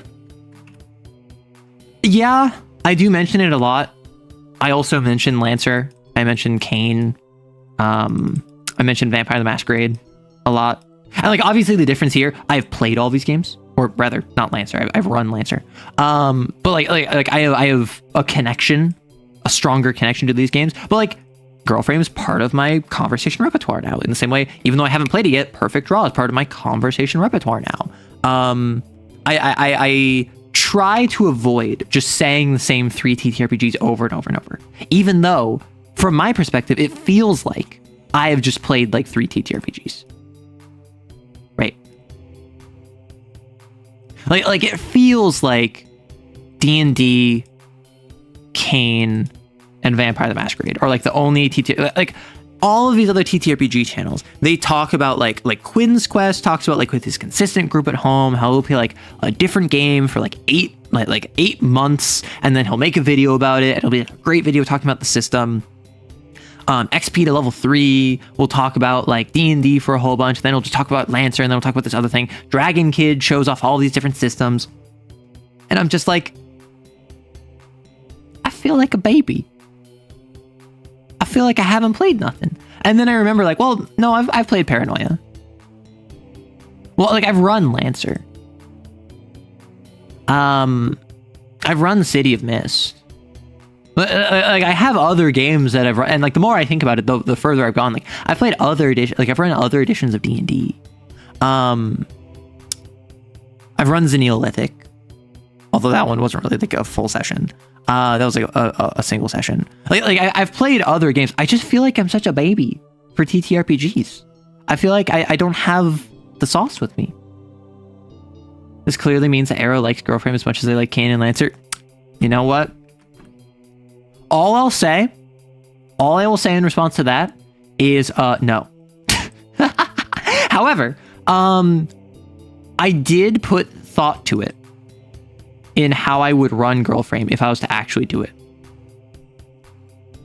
And like,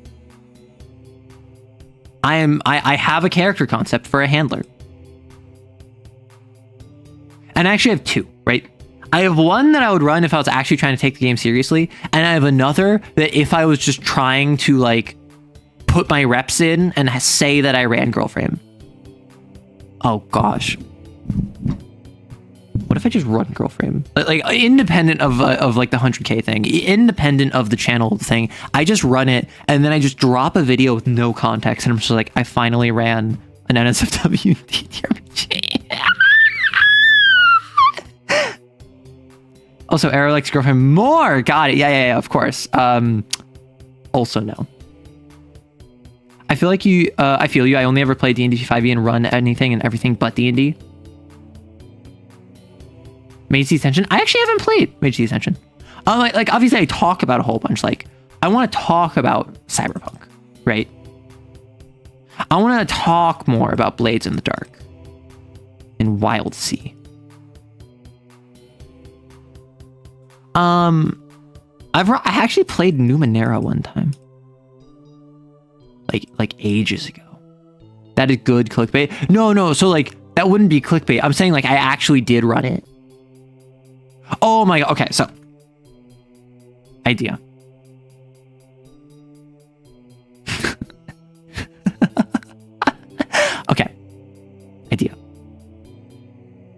I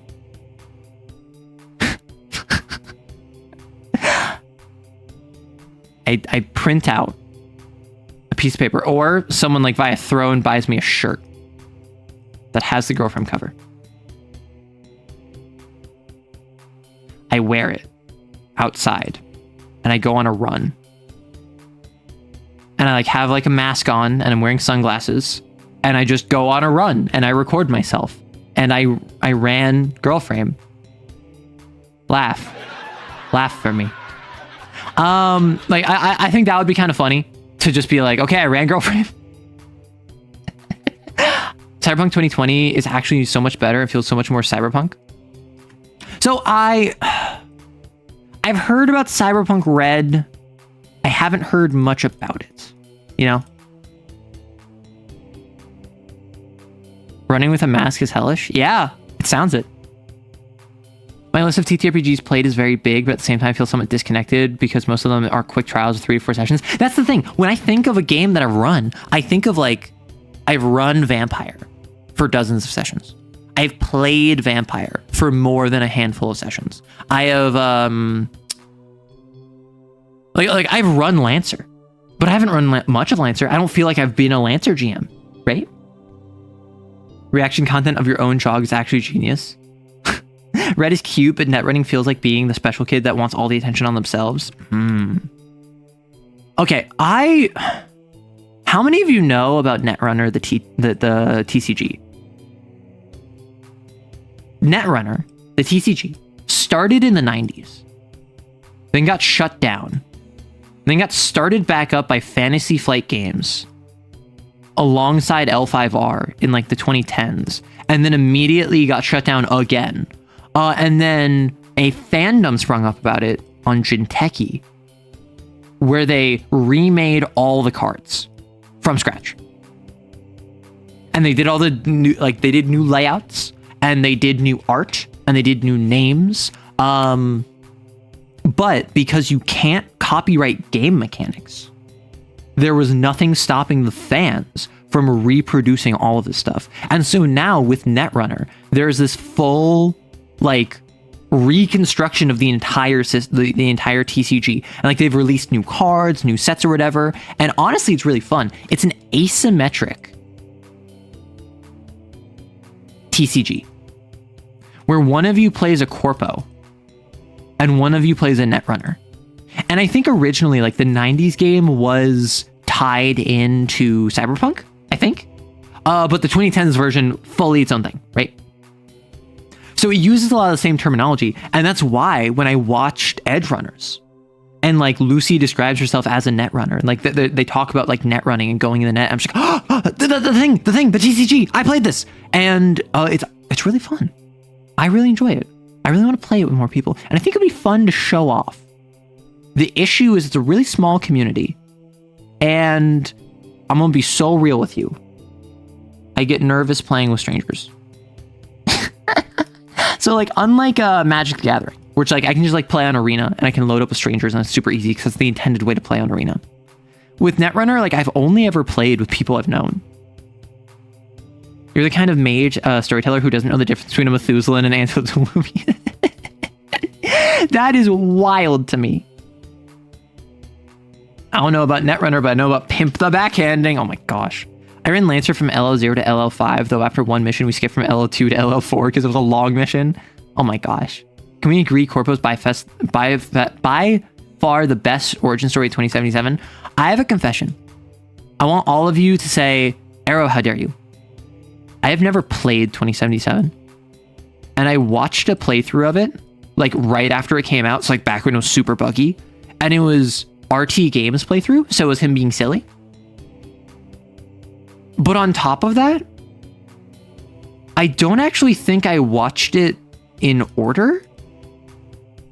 So I feel like I plugged in a brain dance and it was corrupted. And so the order was all skipped around. I think I watched like the entire plot of Cyberpunk 2077, but in the order of like episode 6, then episode 2, then episode 1, then episode 3, then episode 4, then episode 5, right? all while the game was super buggy and like glitchy and like unplayable, right? So I have a like fever dream interpretation of what Cyberpunk 2077 was. 2077 Corpo is the only one that makes sense for V to become a top level merc in a month, unlike a nobody on the street.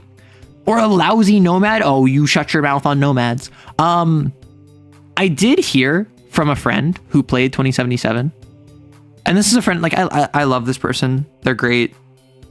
They make some questionable decisions sometimes. They went the Corpo path, which my understanding is that in Cyberpunk 2077, you can betray everyone by actually working for Arasaka. And Arasaka promises to basically give you, like take Johnny Silverhand out of your brain or whatever. And like basically you submit yourself over to Arasaka. And then if you do that, you get cryo frozen because they can't actually do that yet. And then they'll wake you up whenever they can do that. And then they end up waking you up and they say, hey, it's actually impossible to do this without killing you. So what we're going to do, you can either leave or you can sign over the rights to your brain and we will download you and upload you into an Arasaka computer where you'll be our property. And that's the ending that they got. And they said that was the good ending.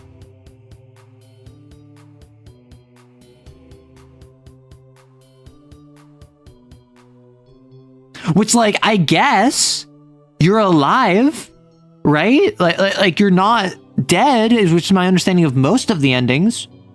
But apparently, a megacorp owning you, owning your mind, owning a reconstruction of you, is the good ending. Good for who? The corp? I guess. Like, listen. No. These are man-made horrors within my comprehension. So you get it, Robin. I don't know. This is something. So like, when it comes to like Cyberpunk, I think it's very easy to fall into the mindset of like, why doesn't everyone just rebel against the corpos? Because like, why isn't everyone rebelling against the corpos in real life? Because it's hard. It's scary. And as tough as life is, you're probably comfortable enough, right? You have your creature comforts. Yeah, you're probably struggling. No, you probably don't have prospects for the future, but like, you have your streams. You have your little snacks that you can buy with your little money. You can go on little vacations that you save up for. And it's like the highlight of your year, right? And so much like in Cyberpunk, in real life, there's all these things to contend with. And so I feel like it's very easy to, particularly with Cyberpunk as a backdrop, because it's so severe, because it's so in your face. Why doesn't everyone do this? That's why, right? That said, like, I don't know. I feel like if you're playing Cyberpunk, you should play it to throw a brick through a company building window, right? You should play it to be the street trash that no one has ever respected in life. And because of that, you have nothing to lose, and you're the one that's going to climb to the top of Arasaka Tower. Like, that's the kind of thing that you can tell in Cyberpunk. And that's because that's fantasy, right? You can do that with reckless abandon, knowing that the only thing that will persist after this story is Night City. Not even your legacy is guaranteed. Do you want to avoid spoilers? Because there's a big reason why the Corpo ending is the worst one. That's a big spoiler. I'll avoid spoilers. Yeah, so I plan on playing Cyberpunk at some point. I know that there's like Johnny Silverhand is in your brain, and I think also there's another AI in your head, or that there's another AI that's like critical to the plot or something. I don't know. I know very little about 2077.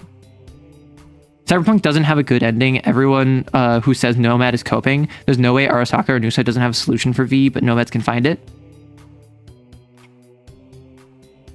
I feel like I'm being patronized when things are described as a lil. Well, yeah, the point was to be lil. Like, your little comforts with your little snacks, with your little vacation. Like, it's supposed to be patronizing because that was the vibe I was going for in that conversation. You want to talk about Unbeatable? I want to talk about Unbeatable. I've been playing Unbeatable arcade mode. I like this. I didn't expect to like this. Whoever told me I would like it, you should feel vindicated. I've been playing the arcade mode off stream, like, and I've been posting about it on the Discord, and I've been like posting images of like, oh, I got like an A. So Unbeatable. What is Unbeatable?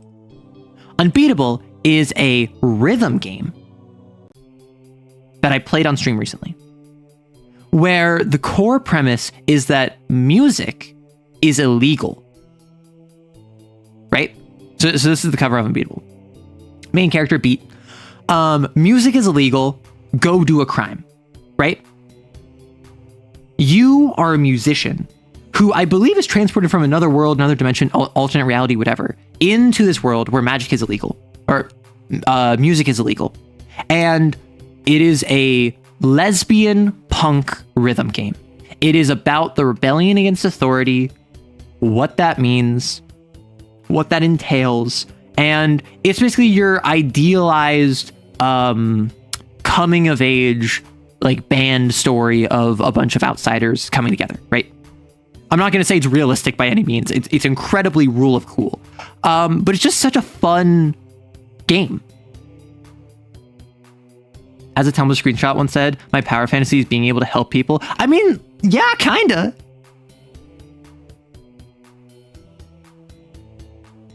So the thing about Unbeatable is, in it, you play as Beat. You get a crew where you have like 3 other band members. You have Quaver on guitar. You are the singer.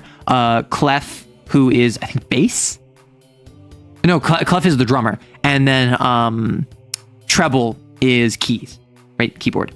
And it's just a matter of going through and being a band and putting on music in a world where like music is illegal and like you're constantly like fighting with the authorities, and this external organization that's entirely dedicated to stopping music is coming after you. And it's a really fun time, really fun game. The thing about it that like I want to make a video about this, like after the Lancer video, or at this point I think I'm just based on timing, I have like 4 days to get out this video. I may just need to do this like as an IPSN only. So once I get through the Lancer videos, so my guess would be sometime in October, if not November, I want to make a video talking about Unbeatable and how it made me actually like a rhythm game, right? Because rhythm games is a genre that I've never been good at and I've never particularly enjoyed. I grew up with Guitar Hero. One of the main games that I got into when like, just because it was fun, was Crypt of the Necrodancer. And basically I would see rhythm games and I'm like, you know what? I want to try that. I want to give that a shot. And I was like, no, if I'm going to like any rhythm game, it's probably going to be Crypt of the Necrodancer. So let me load that up again. And then I would try it and I would bounce after like an hour or two because I'm just not a big fan of rhythm games. And so Unbeatable somehow managed to get me to the state where I genuinely enjoyed a rhythm game enough to continue playing it once the main story was over, because it had a main story that I enjoy. The thing that sets Unbeatable apart is that it does something that Signalis does. To a little extent, but mostly actually Pyre, my favorite game, also does. Signalis is a survival horror game. Top-down, ammo management. You can never like win the fights that you're in, unless you're me and you mag dump into Falk. That was still so funny. And I was like one shot away. I was 1 damage away from winning that fight first try, and 0 deathing the entire game. Which may have given me a different ending, because apparently the more deaths you get, the more likely you are to get the promised ending. Pyre is a game where it is 3v3 magic basketball, basically. But that's only like 20% of the game. Like 70% of the game is a visual novel. And 10% of the game is a choose your own adventure. And so what these games have in common is that Unbeatable and Signalis and Pyre all do the strategy of putting a pill in peanut butter and feeding it to me like I'm a dog, where the 3v3 basketball is the pill. The rhythm game is the pill. The survival horror aspects is the pill. The Yuri is the peanut butter. I think in all three of these games, Pyre doesn't really have explicit Yuri. It certainly has Yuri vibes. And if you ever played it, Jodariel and Pamitha. I would like I don't know. They give me rivals to lovers. But I will not elaborate on that. When's the channel's birthday again? I celebrate the channel's birthday on September 13th because September 13th is the first day I uploaded the first poem on this channel. When I first started VTubing, I first started learning video editing, and I first got into it. First poem there. It has since been unlisted. September 21st, I think, is the 3-year anniversary of my first D&D video. My first Here's an Idea, which is still on the channel right now. Once again, Arrow cannot beat the dog allegations. Listen. All I'm going to say. Would art of me with dog ears and potentially... Okay. I've already cast out a really funny art that'd be fun. Arrow with dog ears. Right? And it's me angrily saying, I'm not putting on a collar to the viewer as they're holding forward a collar. Because I feel like that would be funny. That would be funny art. Where it's me with dog ears with my arms crossed telling the viewer who is holding forward a collar, I'm not putting on a collar. Arrow just have that dog in there. I do have that dog in me. Right, so if I want Arrow to enjoy a game, I need to treat them like a dog. Got it? Nope, that's not what I said. Not make it elephant ears. I could rock elephant ears. I hear you. Too well because of my elephant ears. Okay, but I do have a choker. Yes, and that's why I wouldn't wear a collar, because I have a choker on. Hi, what's the funny part about it? Because I'm not a puppy person. I'm not a dog person. I'm not a furry. The joke is that a bunch of people seem insistent on trying to say I'm dog coded, or in other cases, they're accusing me of pet play allegations. Falk just went crazy because they learned how to transcend the rule of 6. I think Falk had more than 6 spears. That's my concern. Right? Although I still maintain art of me on the apocalypse rail of a Barbarossa, legs crossed, cigarette in my hand that I just lit on the smoking apocalypse rail. I'm in a noir detective hat, like a fedora. And I just look at the Barbarossa and I say, was it as good for you as it was for me? And then I look down at my cigarette and I go, wait a second, I don't smoke. I think that would be peak. I think that would genuinely be really good art. And I'm just looking down at it with the half lidded eyes. You know? See, this would be so peak. Okay, but what if you were offered $20 and a collar? So you're saying, would I put on a collar if someone gave me $20? Yes. I would just then take off the collar. Is that not the correct answer? That feels like such a low barrier to just earn $20. Is this a trap that I'm not sensing? Am I not enmeshed enough in the ways of collaring people? If someone said hey, I'll give you $20 if you put this on, I would say okay, and then I'm just taking it off right after, and then they'd say sure, and so I would just do that. What do I think about looks maxing? Does my homebrew have to be at least... Okay, so when I think about looks maxing is that it's genuinely disgusting. I understand that conventional beauty standards are kind of crazy. I understand that like the pursuit of reaching an ideal makes you do really weird things. There are people that like, okay, looks maxing. If I go to Google Images,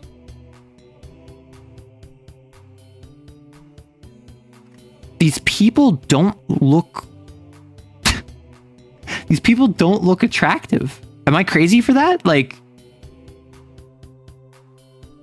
am I like, maybe I'm not the person to ask. Maybe I'm not the sort of person to judge the attractiveness of men who look max, because one, that's not my type, and two, this is just not, they look uncanny, right? Like sure, if you're into muscles, awesome, good for you. If you like a well-trimmed beard, nice, great there. If you like someone that knows how to take care of themselves physically, and they know how to shower, and they know how to like groom themselves, that is a prerequisite that I think more people should have. But like, maybe it's my preconceived biases. These look like empty people. Like, I'm looking at this individual. No shade to him. I do not see a soul behind those eyes. I see an Andrew Tate podcast, Joe Rogan podcast fighting for dominance. One in the left eye, one in the right eye. And they're both trying to speak to him and get him to buy their supplements. And so, like, I don't know, like, personally to me, I think that instead of looks maxing, work out like 3 times per week.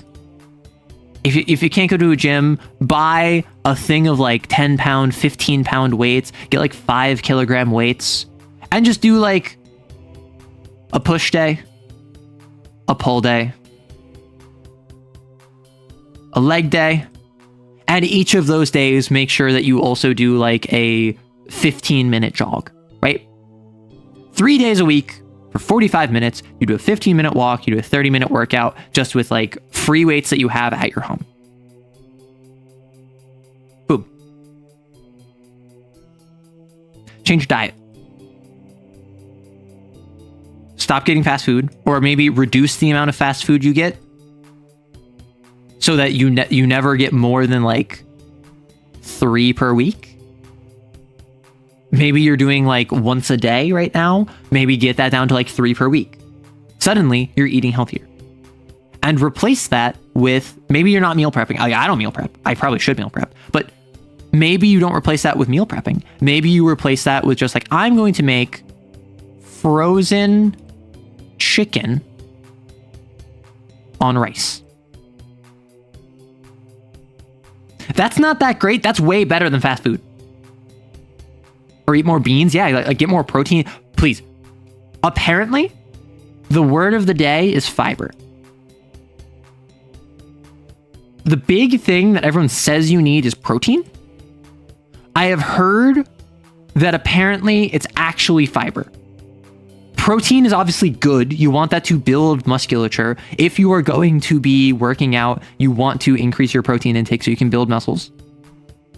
However, fiber is actually just like something you need much more of. I mean, bread is good for you. It also tastes good. The thing about bread is that it's a lot of carbs.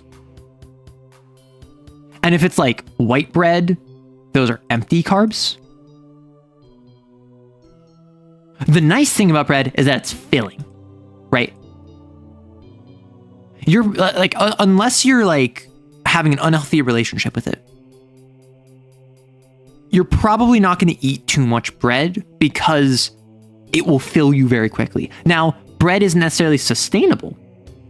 Bread filling, yes, bread filling with like a hazelnut chocolate cream. Also, if you order out fast food, the same services can just deliver you groceries. Oh, yeah, that makes sense. Like if you're going to pay the service charge anyway, might as well do it on groceries. And again, what I will say, I'm not here to judge you for making unhealthy decisions. However, there are healthier decisions that are comparable amounts of effort. For instance, if you can't go out And let's not even say that you're lazy. Let's not even say that it's anything like that. Let's literally say you are too busy to go out. You are busy. Maybe you have kids. Maybe you have work. Maybe you, I don't know. You have a hobby that has a deadline tied to it. Whatever it might be. Maybe you have work. You cannot go out.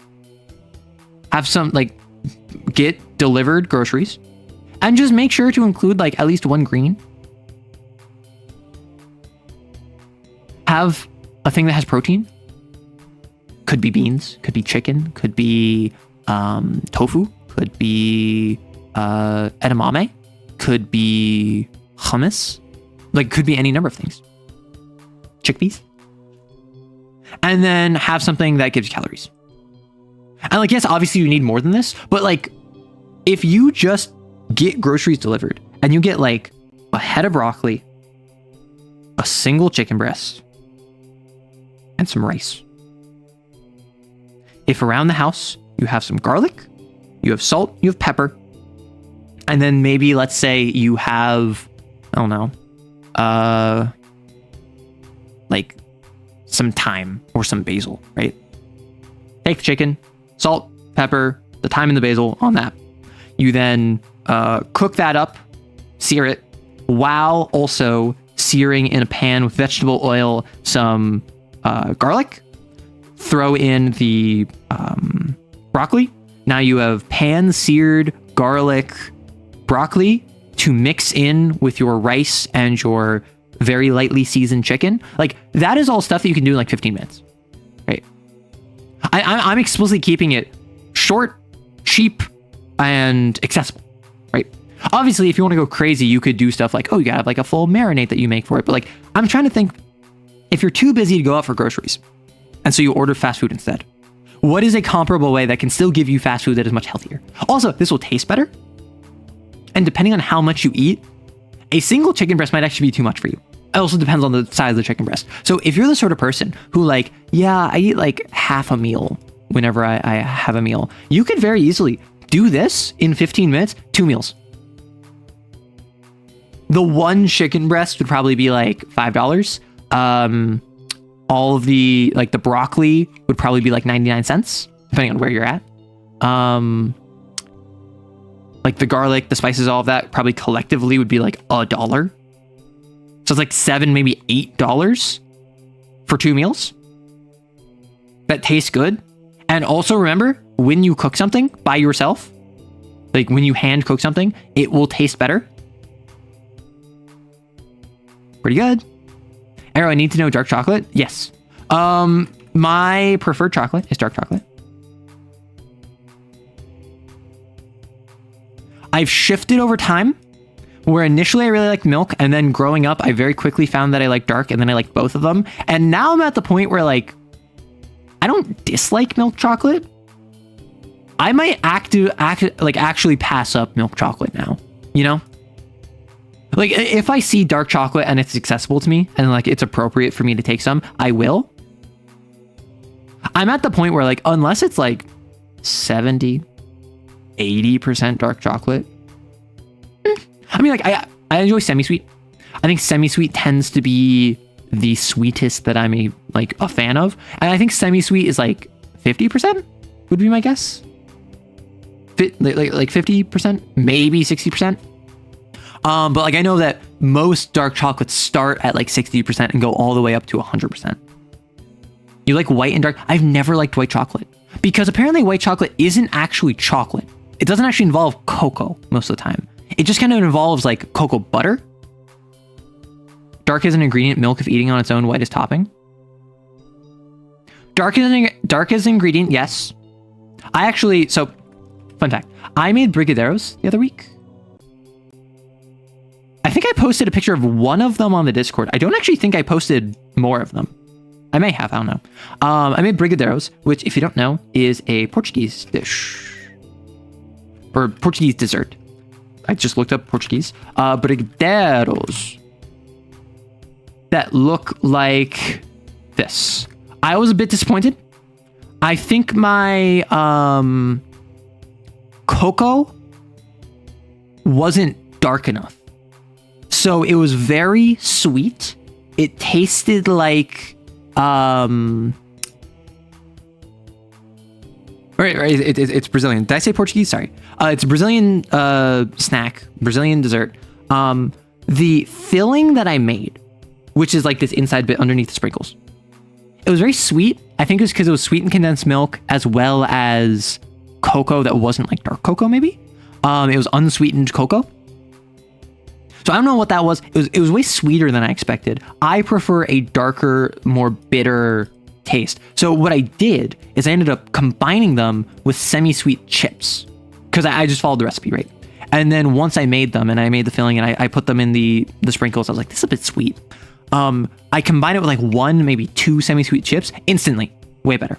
Because the semi-sweet added a bit of bitterness. I very much enjoyed it. I had a great time. Actually, today, because when I was making these, I made like 10 and I still had leftover like rolling, and I could have made more of them, but I was like, I don't want to deal with this now. They're kind of like, I'm struggling to roll them right now because I let them cool for longer. I used the rest of the filling today, and I did this before, but I did this again today. I had a croissant and I put Brigadeiro filling, like the chocolate, inside of it. Because my roommate the other day was just like, oh, so we got croissants from Costco. What if I put some chocolate chips on it and make like a pain au chocolat? And I'm just like, first off, these are Costco croissants. You can't call that a pain au chocolat. Second of all, I have an idea. And so I added Brigadeiro filling to it. And actually, it was so good. It was phenomenal. Because it's this like very buttery croissant and this very sweet chocolate. And I added in, like, again, very few, because I didn't want to add too much, like that would be way too much sugar, but semi-sweet chips to add that bitterness. It was very good. I would absolutely make that again. For cooking, I like to make 2 to 3 of each of the main parts of the meal each week and then mix and match. Yeah, so what you can do, I don't do this, I really should do this. So if I have like chicken, I'll get like 3 chicken breasts. Say 3 breasts, and you can point and laugh at the screen and go, ha ha ha, ha ha ha, ha ha. Please ha ha with me. Ha ha ha, ha ha ha. And so like you can do that. Like 3 heads of broccoli. You can make like a thing of rice, a thing of pasta, and I don't know, like noodles.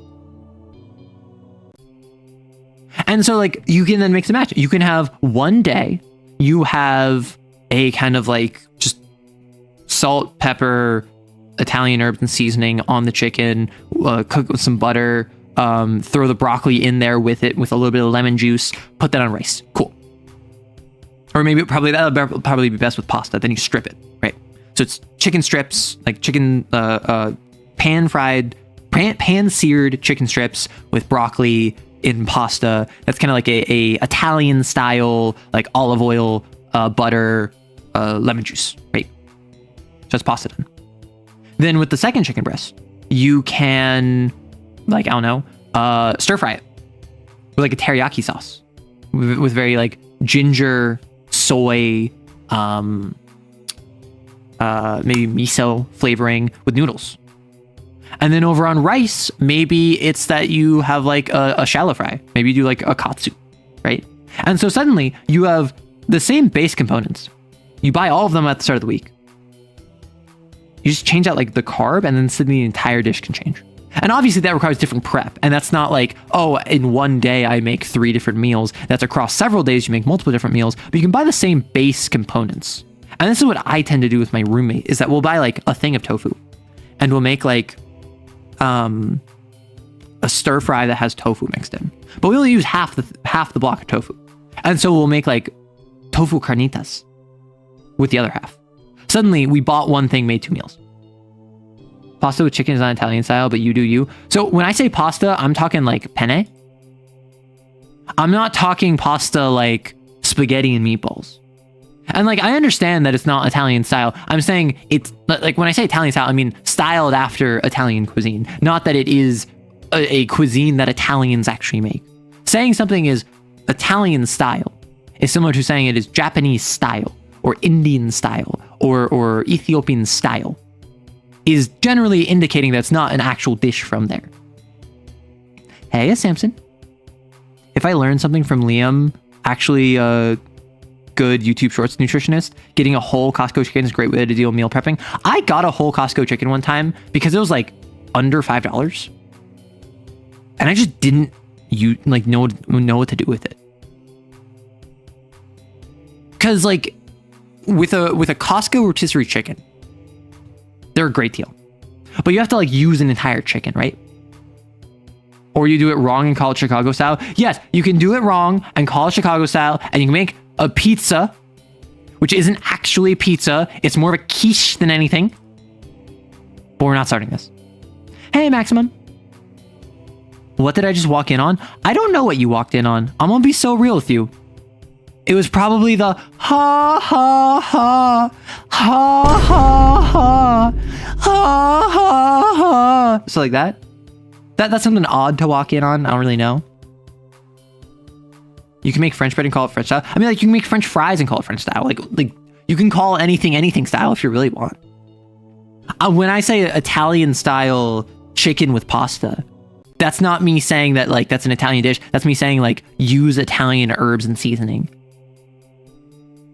Please stop. Your ears hurt. Wait, sorry. Your ears hurt? Everyone point and laugh at you. Ha ha. Ah. Or your ha ha ha sounds like a haughty anime girl laugh. Well, I hope you know that's not my actual ha ha ha. You can kiss poorly and call it French style. So you can just like lick someone's face and call it French style.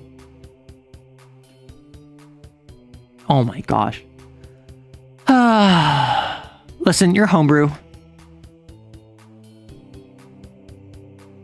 You can call it whatever style you want. But you must bounce on it. Crazy style. You cleverly muted the stream in time. Bark. Wait, so Crescent.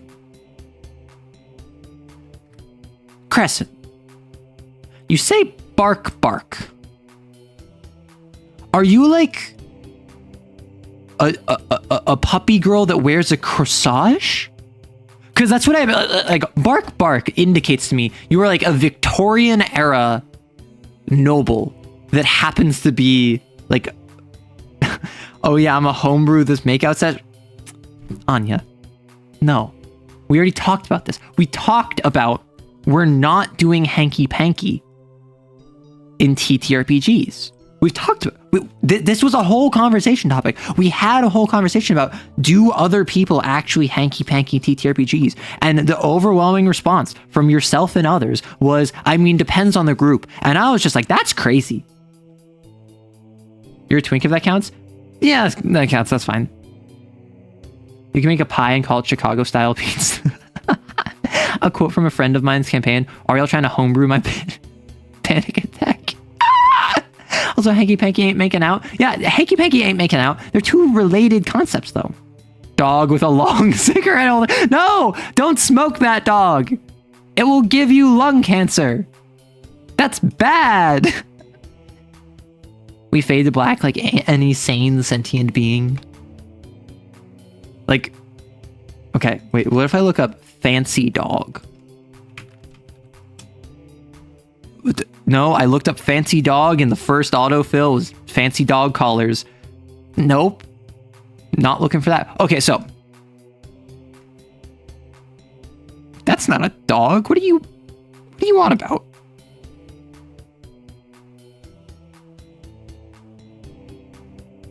This also doesn't look like a dog. However, I'm gonna operate off the assumption that these are dogs, even though these very clearly are not dogs. So like their paws, they have like the fancy cigarette holder, and it's just like, is this what a cigarette looks like? Do you hold the brown bit? It's like that, or is it like orange?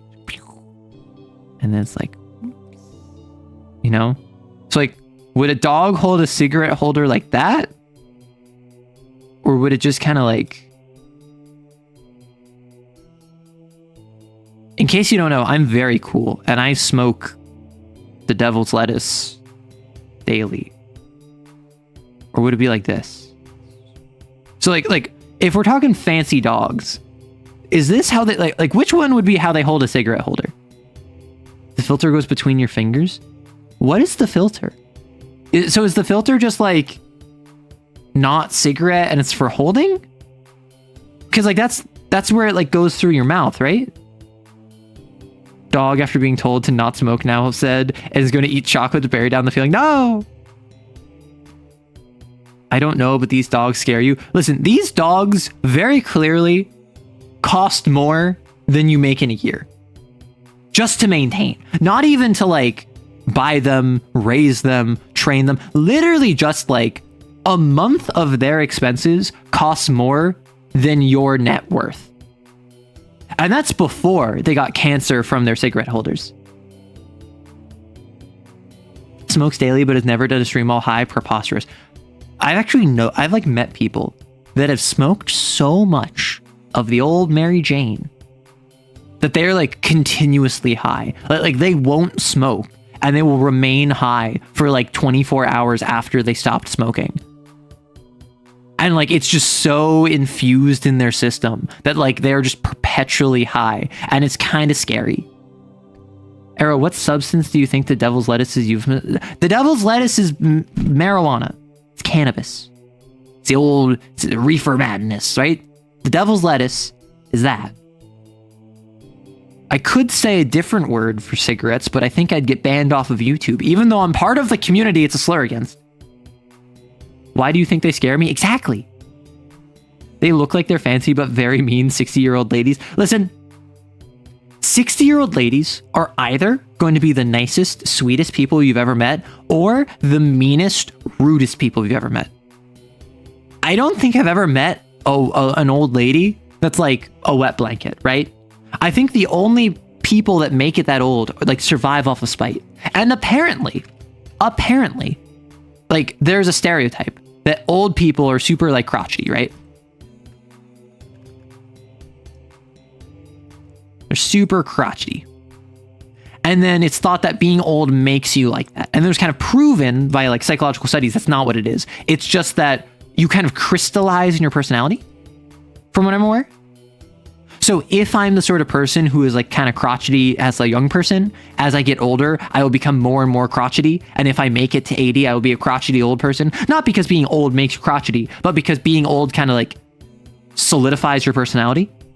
So if I'm very like happy-go-lucky and silly, which I would never be. Arrow is far from silly. Arrow is very serious. If I'm 80, I would be like that. So I gotta ask, like, is there something about spite that just keeps you going? Like spite is a great motivator, right? It's a fantastic motivator, particularly when you are trying to do a creative project. Very few things will keep you on a habit, keep up a routine, get a project done, meet a deadline, more than spite. I mean, it's got a filter for some of the worst stuff with the smoke you're inhaling and it still gives you cancer. Wait, the filter is like actually like a filter and it still gives you cancer? What the frick? Old smokers got that weed symbiote. My 70-year-old something grandma is more accepting of LGBT stuff than my 50-something-year-old mom. Oh my gosh. Listen, I have a friend and he's like, I love old people.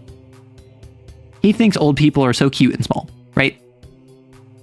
And my exposure to old people has not been the best. Like I've generally met, and maybe it's because a lot of the old people I've met have either been like kind of senile, or they've been a little bit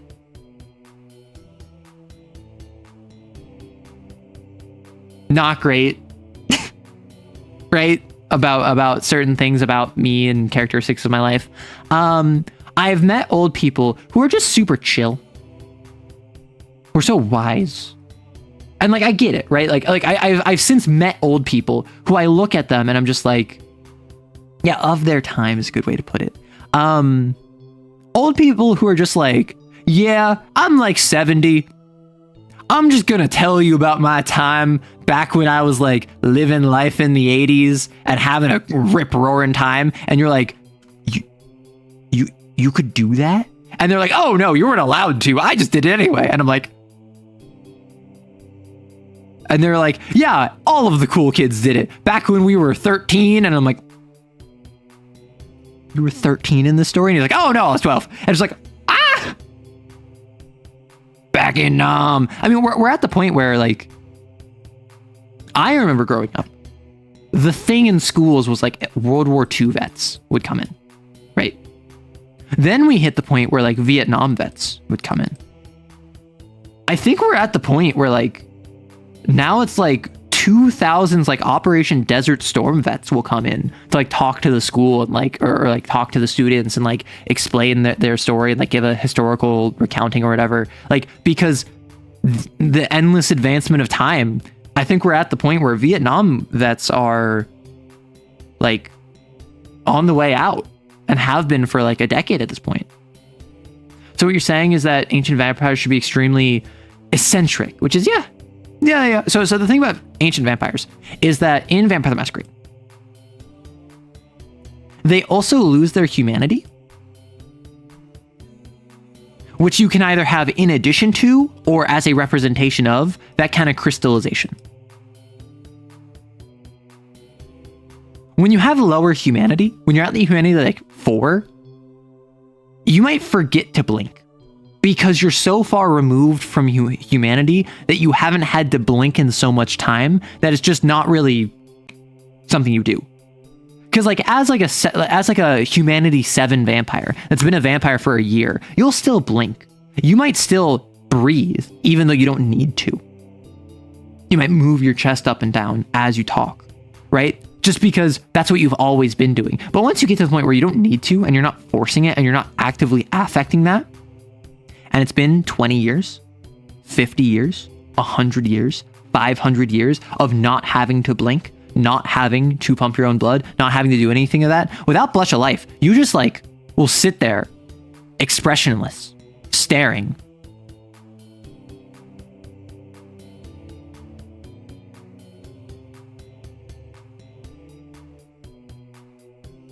For like minutes at a time because you haven't spoken to a human in like 100 years. And so that's generally reflected in the humanity loss.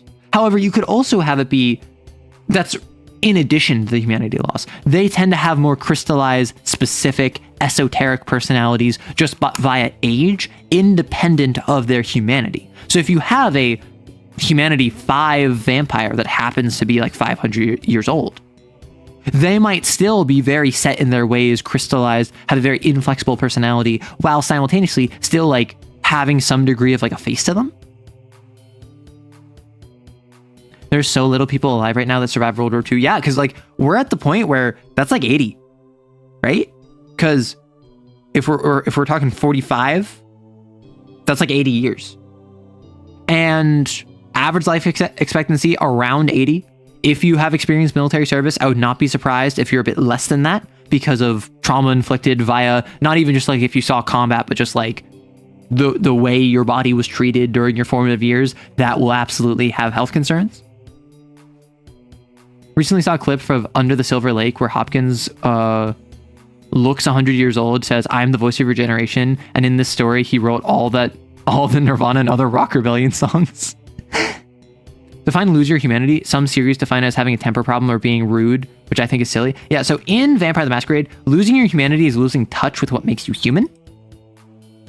And the big thing is that it loses your control over your beast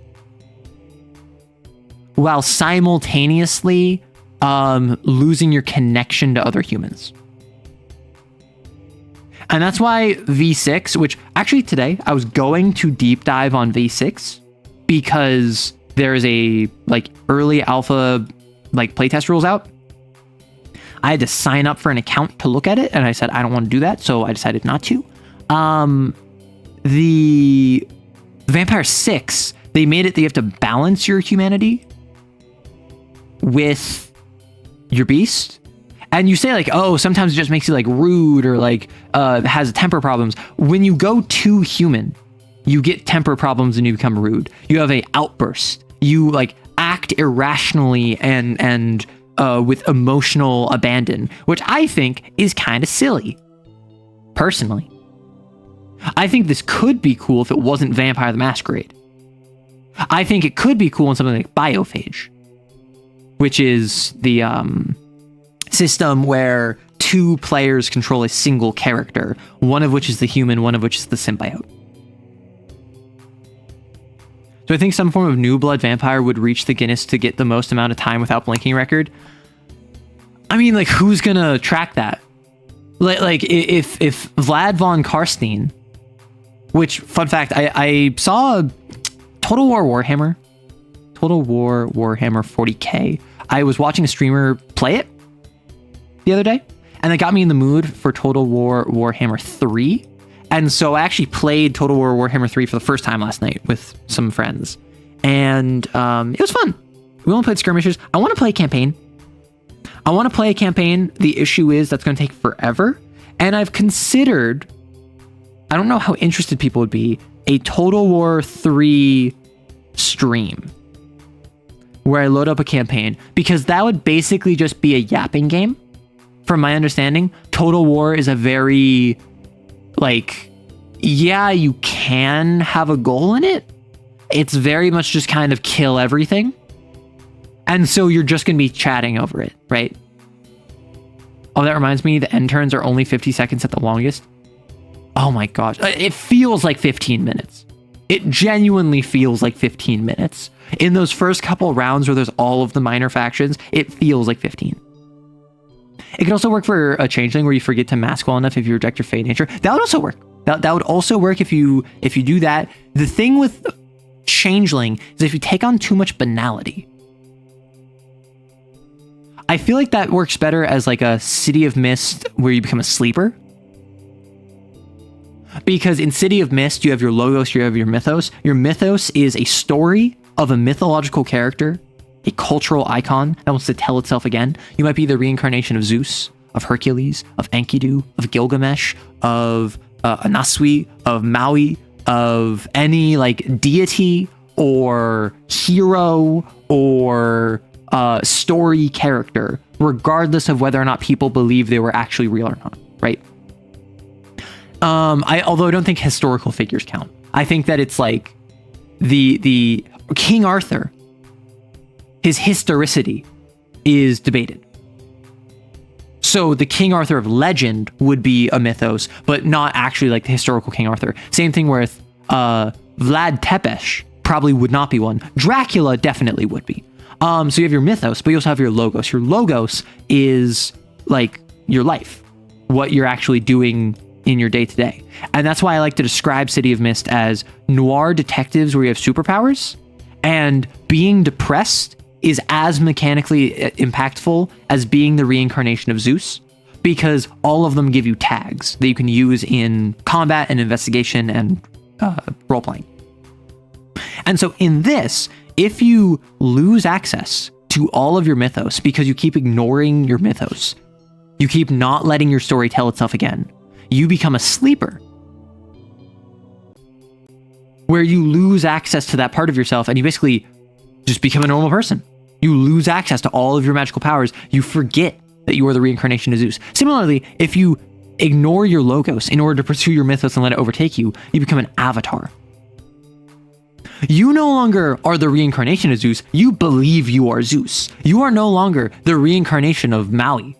You are now someone who thinks they are Maui and have all of the powers of Maui, right? And so you have this situation where you need to balance these two. You need to keep them in the center.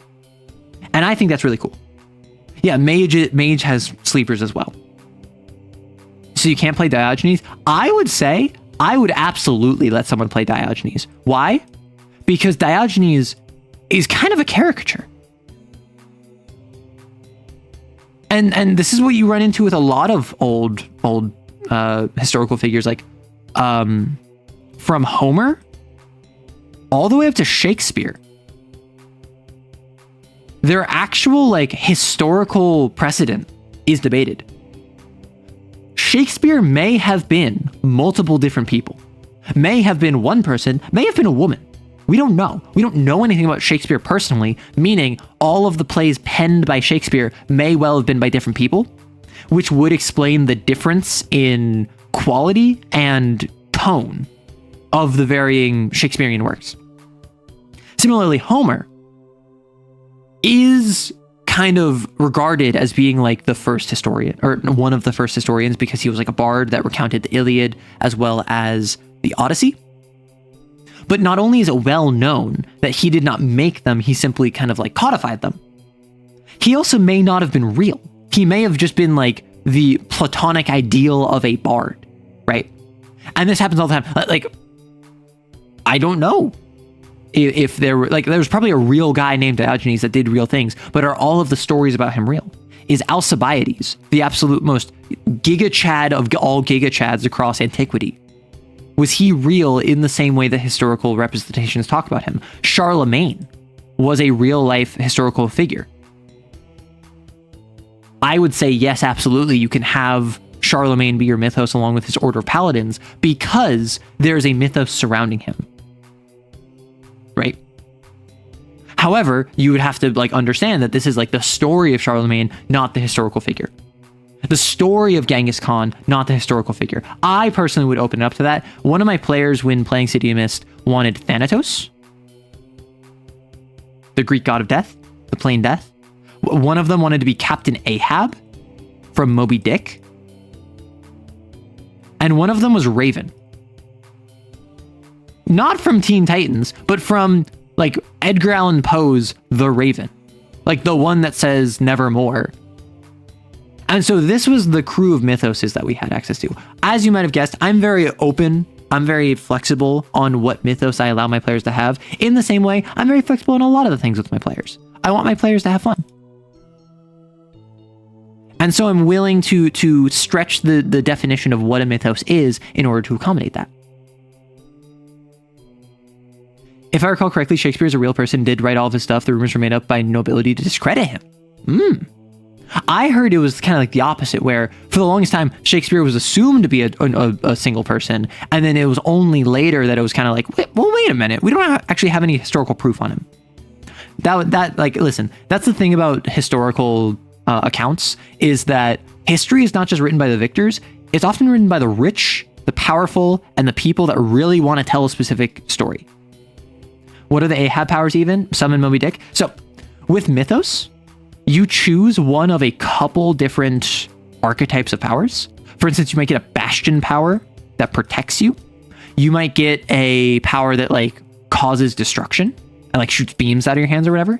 You might have one that's like an enhancement that like improves your abilities. You might have one that gives you information. I don't remember all the terms, but my player, they chose two of them. One of them was I think an information power where it was they were chasing their white whale.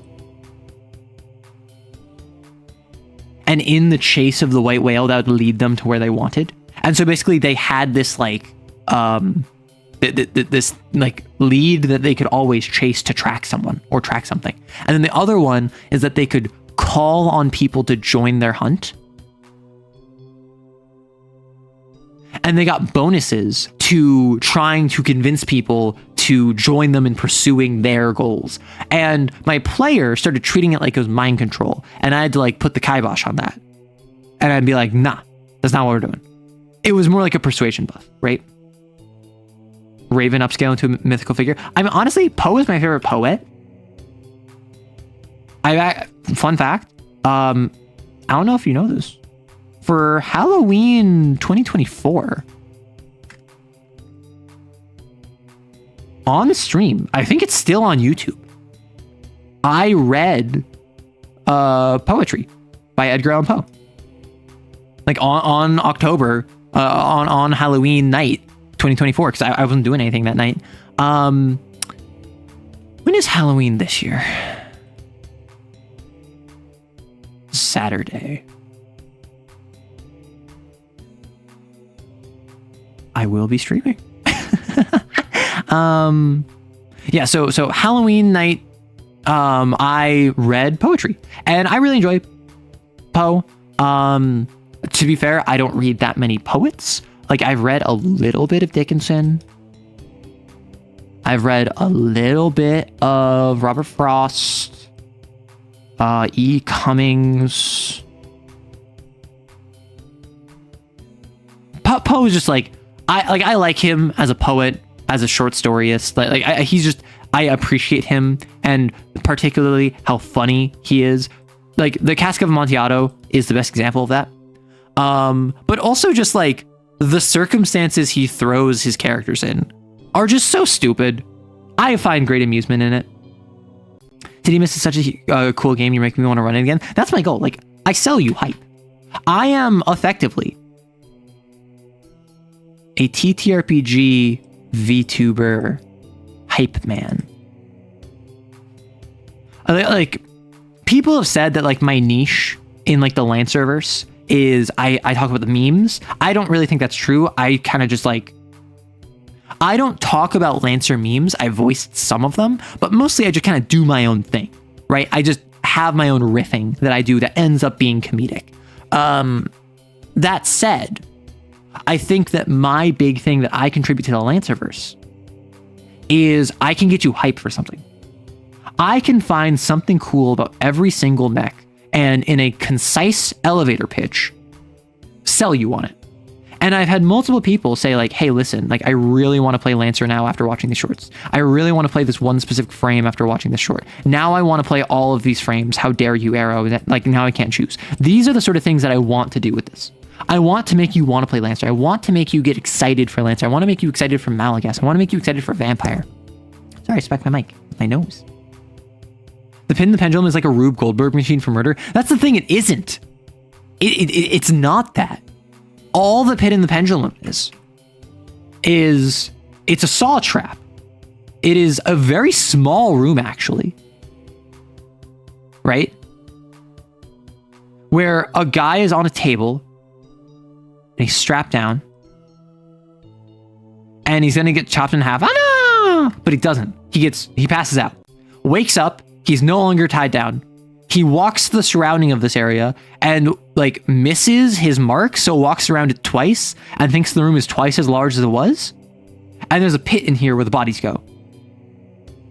And he's just like stuck here. And that's the entire short story. Also, I did not realize this. I accidentally read Pit in the Pendulum because my goal was I wanted to read Mask of Red Death. And I clicked on the wrong one.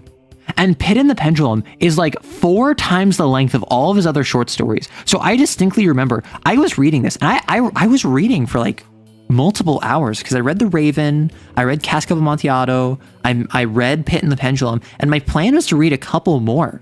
And what ended up happening is I ended up only being able to read that because like Pit in the Pendulum took me like an hour to read because it's like a short story. Mask of Red Death is my favorite. It's so good. I still think I haven't read that one. The really nice thing about Poe is all of his stuff is online for free at like a poetry preserve kind of deal. Oh, I thought it was Raven from the various indigenous tribes. Nope. Although that would be a cool one. Like Coyote kind of deal. We know his family existed at the very least. That is, yeah, fair. I ran a hunter campaign and sometimes judge myself since I feel like I'm not giving the rules justice, but everyone's still having fun. Does it matter too bad? My big thing is that in a cooperative storytelling improv game, i.e. a TTRPG such as Hunt of the Reckoning, the fun of the people involved is the single most important thing. Why do I say that? Well, one, you're cooperative. If it was competitive, you have to worry about balance. If it was competitive, you have to worry about rules. If it was competitive, like a war game like Malagas, you have to worry about, is this fair? Storytelling. Why are you storytelling? To have fun. Improv.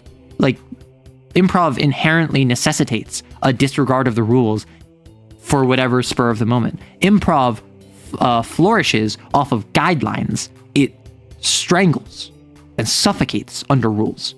And you play games to have fun. I don't play games to not have fun. The only time I would say that is if I am making content about it, which is the exception, which I don't think most people have to worry about. If it is games as content, personally to me, and this is why I've been so resistant to it, I think the fun is secondary to the entertainment of a viewer. And I've been very open about this, which is why I've been so resistant to do an actual play for the longest time. And I've only dipped my toes into it with like a recorded game that I did with Rory, which was on Patreon right now for free. A Discord game that I did with Rory where we were playtesting the Neolithic, like all of this stuff. When I have an audience, my main goal is entertainment. That's paramount, right? Entertainment, sustainable entertainment. When I'm not running for an audience, I want my players to have fun. And that's why the way I ran the Kane Valentine's game is very different to how I would have run it had it been streamed.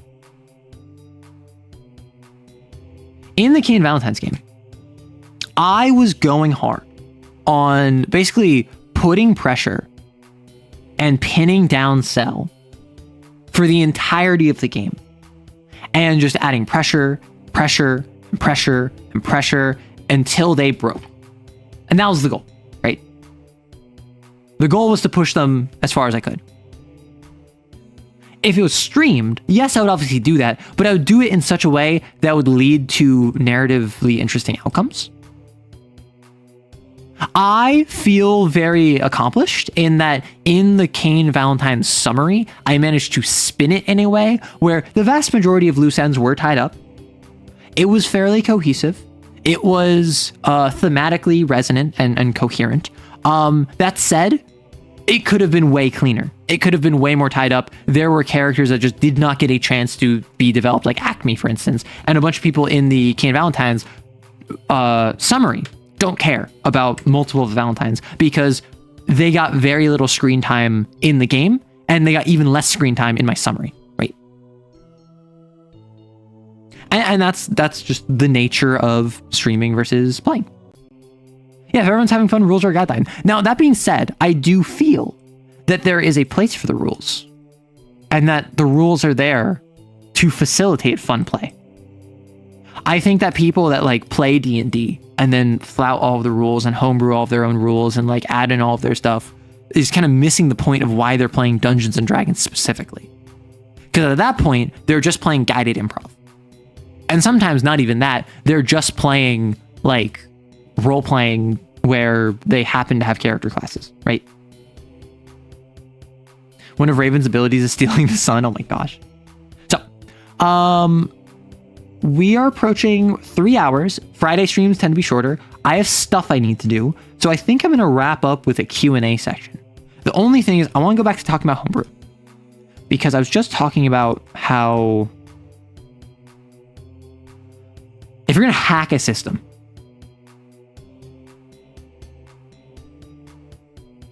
first consider, is it worth just checking out a different system? And like, yes, you might love this system and you might want to continue playing it. And yes, you might want to tie it into an existing thing. And like, yes, it's fun to homebrew, but like homebrew, beyond just being unique, should have value, right? What makes good homebrew? It is value. We're getting to the mission statement of the entire stream, of the topic of the stream, 2 hours and 45 minutes into it. Value is what makes a homebrew good. That is not the same as being unique. Being unique is that it's different, is that there's not something comparable. That is often a large part of why a homebrew has value, is because there's not an alternative there. But a homebrew's value can be in how it interfaces with the mechanics, or the narrative, or anything else in any combination. The value of a homebrew does not have to be totally unique. It can be, the homebrew can be very valuable by just combining other systems together in one like condensed form. Maybe you have I don't know, if D&D didn't have the Eldritch Knight, making a fighter wizard, like paladin-esque class, that would be value even if it's not unique. Or even if you have the Eldritch Knight, you might make a half fighter, half wizard paladin equivalent that is like the Eldritch Knight, but better, because the Eldritch Knight sucks. I saw a post that was just like, my group wanted to play Kane, so I made a whole D20 hack for it. And that's something where I think it's very easy to look at those people and point at them and laugh and go like, ha, ha, ha, ha, ha, you know, like that. So I think it's very easy to write them off. I do think that comes from a place of interest. My question is just like, why? Ultimately, the answer is almost always, well, I know D&D. I'm like, I understand D&D. I've run D&D. I'm comfortable with it. Well, clearly you haven't, because you've been running like a space opera sci-fi adventure where instead of having strength, dexterity, constitution, intelligence, wisdom, charisma, you have like fitness, moxie, brains, and luck as your 4 stats instead of 6 stats. And like, you hacked the system where instead of making an attack roll, you always hit, but you still roll to confirm if you crit or not. And you roll damage normally. And spellcasting, you removed spell slots. And you added in a system where you have tokens that you can spend in any combination, like mana points. Like you do all of this stuff, and it's like, that's not D&D anymore. You're not comfortable with D&D. You made a whole new system. You could just play this other different system. That said, I don't think it's like productive to like laugh at someone or to like clown on someone who goes through and makes like I made an entire like urban fantasy setting in D&D, and I added like guns, and I added tanks, and I added political intrigue and thriller. And she's like, okay, well, why not just play any other better system? And like, I think that's something where that's something you just gotta like shake your head and move on, because they're having fun, right? Ultimately, if they're having fun doing that, I personally disagree, and I personally think that is not just silly. I also think that is actively damaging to your engagement with the hobby as a whole, because at that point, you're not engaging with the hobby of TTRPGs, you're engaging with D&D, right? And I don't think it's my place to tell you that you should be engaging with the rest of the hobby. Though I think that it is my place to be like, I think that's really weird, right? Like I'm allowed to reserve my own judgment without pushing that on you. And I think a lot of people think it's okay because they find it weird to push judgment on them, right?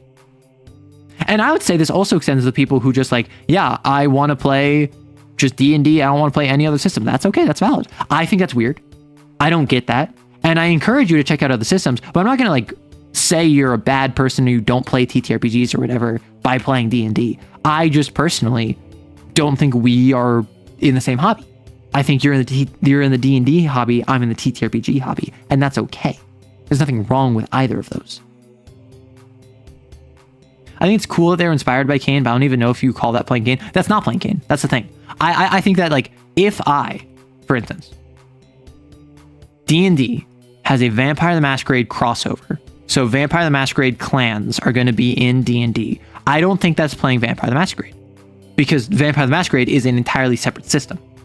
I think that's playing Vampire the Masquerade inspired D&D.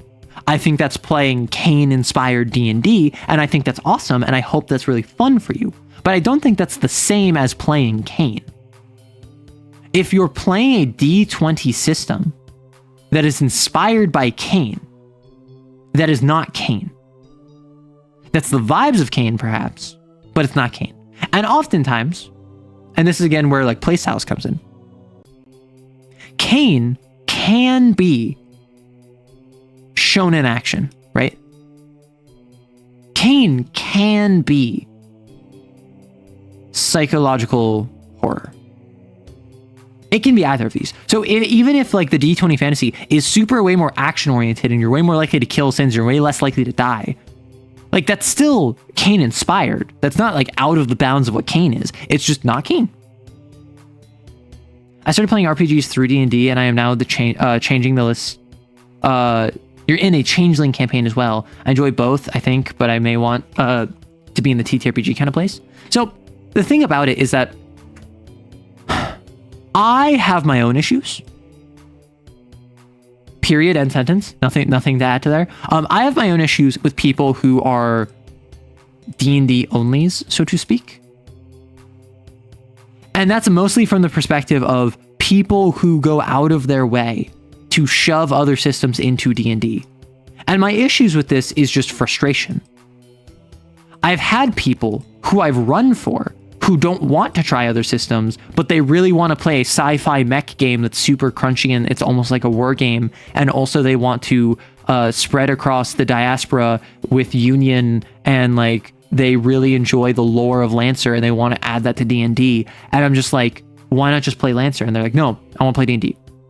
That I think is frustrating. But I also think that there is a other second issue with holier than thous, who think that they are better as TTRPG enthusiasts because they play more TTRPGs. And I think that's silly.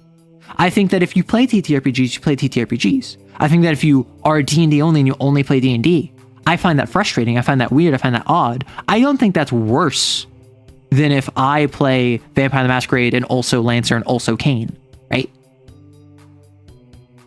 That said, I do think that there is value to playing more systems. You will become a better GM. You will become a better player. You become a better game designer. You will have a better sense of what being a player and GM is like across systems with different mechanics, and you'll be more inspired for things like homebrew and for things like what you can do in a system, even without changing mechanics.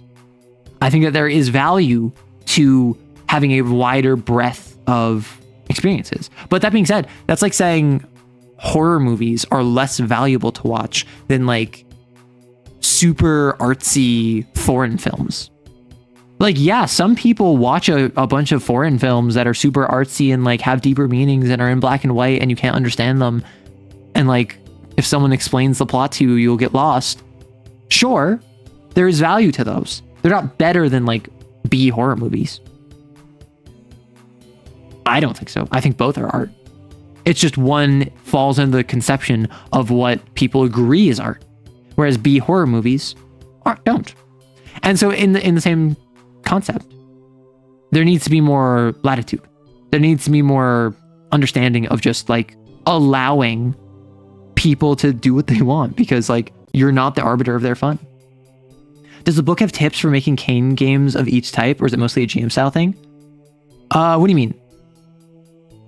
Kane games of each type? So if you mean for shonen versus horror. The game assumes that you are running a horror game. The game, like Tom Bloom has made it kind of clear that his interpretation of Kane is inspired by things like Chainsaw Man and Shonen Action, and it is intended to be a monster of the week. That said, the monster of the week should have a fatality rate, right? He has made it so that it's harder to live.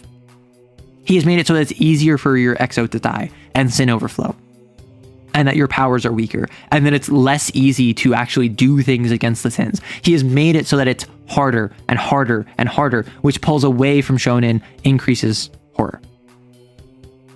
If you want to run it one or the other, the main thing that you have to change is how do you present the hunt? Do you present it with ooky spooky Kane breathing down your neck and like you gotta go investigate and it sucks and like the hound can jump on you at any time? Or do you present it as, all right, go in there and kill this thing. Like, here are your leads, get the information, the trauma questions will help you kill it, then engage. And like, depending on how you frame the actual deployment will set the tone for the rest of it. That's what I would say. The tone of how they are deployed is the big thing. Kane is meant for horror, but I've had a friend who said that this would make a stellar DBZ TTRPG. I mean, I maintain that I think Kane as 40k inquisitorial psychers, where you're part of the Ordo Malleus, fighting chaos demons instead of sins, where the warp is the psychic sea, and grace is perils of the warp, and like taking on too much sin is taking on perils of the warp. I think that would be a fantastic conversion. Or you failed to contain the sin because you're stupid. Oh my gosh. I DM'd a game of Hunter, but the setting was closer to Kane. The mechanics were, well, they weren't even that of Hunter. But I mean, okay. Baseline Hunter is such a scant system. I can't even call it a system. Like yes. Baseline Hunter has mechanics that you can follow. Not by much. And like the point of Hunter is that you are a weak, tiny little baby, right? And you are fighting things that prey upon weak, tiny little babies. The fact that all of your edges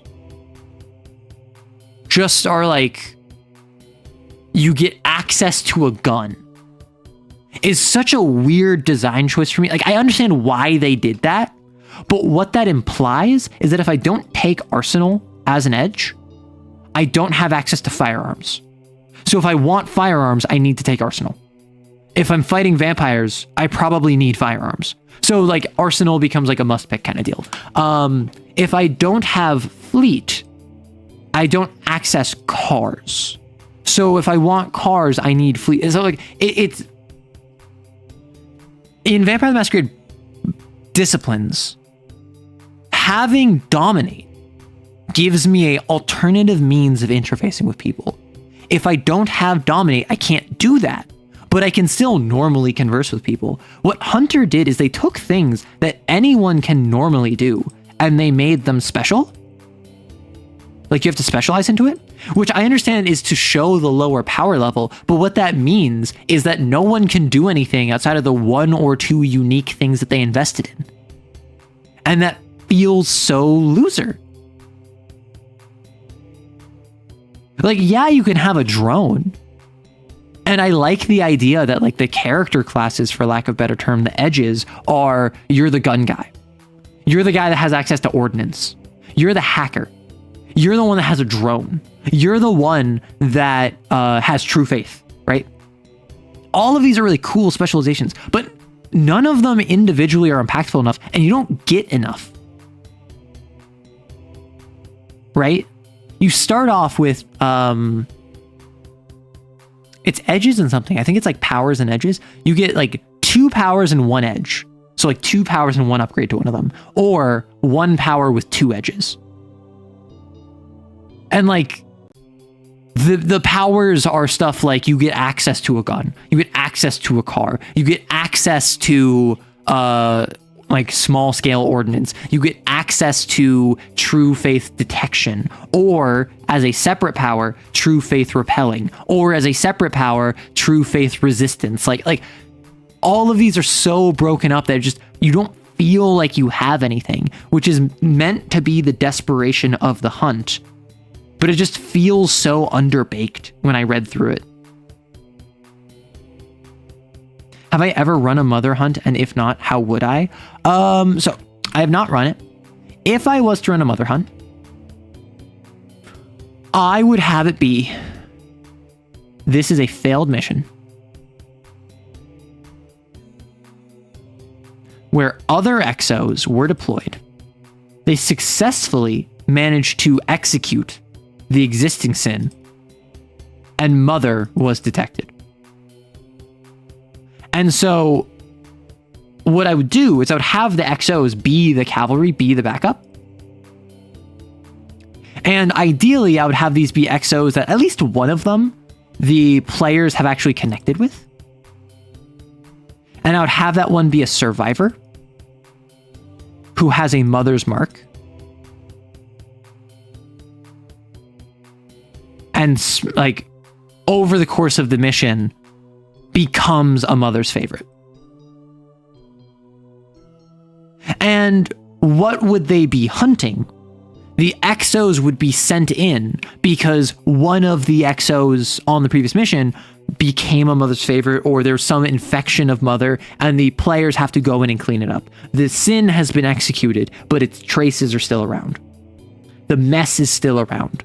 The ogre's miasma is still fading. The centipede infection is still being contained. The Lord's kingdom has yet to go away fully. And so you have to deal with this fading domain of the dead sin. You have to contain the mother drifters. And then you have this boss fight where the mother's favorite from one of the survivors comes out. Would homebrewing be a good way to get your foot wet in testing system you want to try out? Yes. So if you want to make your own system, homebrew first. Tom Bloom, in his streams, he talks about this all the time. I did this where for like years and years and years, I was homebrewing D&D. I wasn't releasing it. I wasn't posting it anywhere, but just for my own personal usage, I was just homebrewing D&D.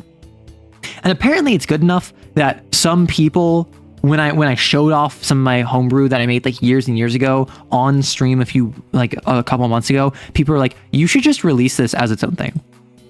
And I'm like, maybe I'll think about it. So I might do a conversion for that where I had D&D homebrew that would change. But basically, the better you get at homebrew, the better you get at system design. Because you have to learn what works, what doesn't, how do you tweak something, and most importantly, how do you make something within constraints? Because with homebrew, it's easy to make the god subclass, where by choosing this one, your health doubles, and also you get advantage on all attacks, and also you get to always choose the maximum damage dice, and also, it's really easy to do that. It's really hard to make balanced homebrew that is fun to play and has its own niche. And that's when you start getting into the dev brain. That's when you start thinking like, okay, if I want to make a D&D class, what is missing here? Well, so the Blood Hunter kind of took a fighter / a warlock. So what if I take like a druidic sorcerer, someone who has magic imparted onto them, like a sorcerer, but it's all nature themed. So they get the same sort of spells that rangers and druids get, and they are still a full caster, much like druids, but they are much more about the wrath of nature. Whereas druids are more about wild shape and animals and being stewards. The class that I'm making, the Archon, the new class I'm making, is all about the devastation of nature. And so it has a storm theme, much like the Storm Herald Barbarian. It's a striker that deals a lot of damage, much like other sorcerers. And fundamentally, it is tied in to a mixture of the alteration of magic like sorcery points, but not without sorcery points because it's its own class, and the primal ferocity of animals without wild shape. What can I do different here? And so then you start workshopping that, and then you start making it, and then you realize in making it, this would have worked way better as just a subclass for the sorcerer. So you have to learn to like cut your losses, scrap it, make it a subclass for the sorcerer that's nature themed. Oh my gosh, wow. And then you think, okay, what else can I do? Well, what if I take what if I take a cleric rogue? Like I make a paladin equivalent for the rogue. I make an arcane trickster, but for cleric magic. But like a thief of faith kind of deal, right? Or maybe they're like an assassin. Well, actually, what if they can steal like the fortune of non-believers and give it to their, like steal from the rich, give to the poor, Robin Hood style, or they can be like a church assassin kind of deal. And then suddenly you get subclasses, right? And then suddenly you have this idea that hits off way harder, right? And then you have to start workshopping that. How do you get them cleric abilities without stepping on the toes of the cleric? Do you model it after the paladin or the ranger or the arcane trickster? And then you start workshopping that, and then you get into the brain of like, how does this work? How do I make this balance? How do I fit this into a niche with a pre-existing system? And then once you do that, once you build up that muscle, then you can start being like, okay, starting from scratch, what am I doing? Because then eventually you're going to have restrictions that you don't want to break your own system by making. And then that's how you continue to grow. How did I go about making my TTRPG systems? So I've made a couple. Synthop is one where I just got in the mood to make it. Just one day, I was just like, I have this idea for the system. I want to keep it short. I want to keep it simple. And I want the idea of pushing the bounds of what is possible with rules to its limit. And so over the course of like a couple weeks, I was just like working through it like a little bit every day. Sometimes I'd devote like a couple hours on a weekend. I'd just like be working on Synthop. And it's a 3-stat system where one of them gets 3 dice, one of them gets 1 die, and one of them gets 0 dice, which 0 dice is you roll twice, take the lower one. And every time you use one of them stats, it is bend, crush, and slip. You have to be able to justifiably say what you're doing. I bend them to my will. I bend open the door frame. I convince them to bend the knee to me. I crush their will to fight. I crush the enemy with overwhelming firepower. I crush this examination with my powerful knowledge. I slip by them. I slip underneath them. I slip a tourniquet around their arm. And so that was the core of the system, right? And so I came up with this core idea and I ran with it. Why is this the case? They're AI. Like being AI, how do you work around that? So you continue that and that and that, you build and build and build. And I had to keep a ceiling on it. So I didn't go out of bounds because this is like a 40-page booklet that I made. It's like a 40-page booklet. Synthop, I wanted to keep short. Bad Deals is like a 2-page TTRPG that I literally was just like, I woke up having had a dream about this system. And so on stream, I made it over the course of like 2 hours and then I released it. And the entire system is just like, it's a very simple dice resolution system. However, you have the ability to make a bad deal, which will negatively impact you later, but give you temporary benefits right now. And then the core of the system, the vibes of the system, was making decisions you as a player know are negative for your character. And everything was guided by that. Xeneolithic. I was on the train and I had the idea of what about a system where like you have multiple different ancestries. And like one of them is called like Grogan. And it's entirely up to you, like you roll for Grogan. What does rolling for Grogan mean? I don't know. And I started to like flesh that out. And I'm like, well, so what if something wasn't applicable? Okay, I think a Mew. Mew is like a nice like generic term that all of them can be. And then that ended up being that there's distinct ancestors that you have, that there was more die mechanics. I had the die resolution system, making a payment of blood, sweat, and tears, the evolution system of traits from each of your ancestors, and then it built into, say, Stone Age TTRPG, where magic is fading. So you have to evolve or die. And like I just built and built from there, and then I made a bunch of biomes with a bunch of different creatures in them, and it was a whole bunch of fun to do that. Right? So as you can so as you can see with this, whenever I talk about like a system that I made, it always starts with some core idea. Bend, crush, slip. How can I make a 3-stat system work? Bad Deals. How do I have the idea of why would you want to make negative decisions for your character? Xeneolithic. How do you take like the idea of a Grogan and you impact that into your species and you influence your species with that? How do you take your ancestors, have them impact your game? How do you evolve your species over time? I take a core concept and something I need to get better at. I need to be better about assigning a firm ceiling to avoid scope creep. But when you make a TTRPG, what you need is you need something core that drives the rest of the system forward. And then you need bounds that you don't go beyond.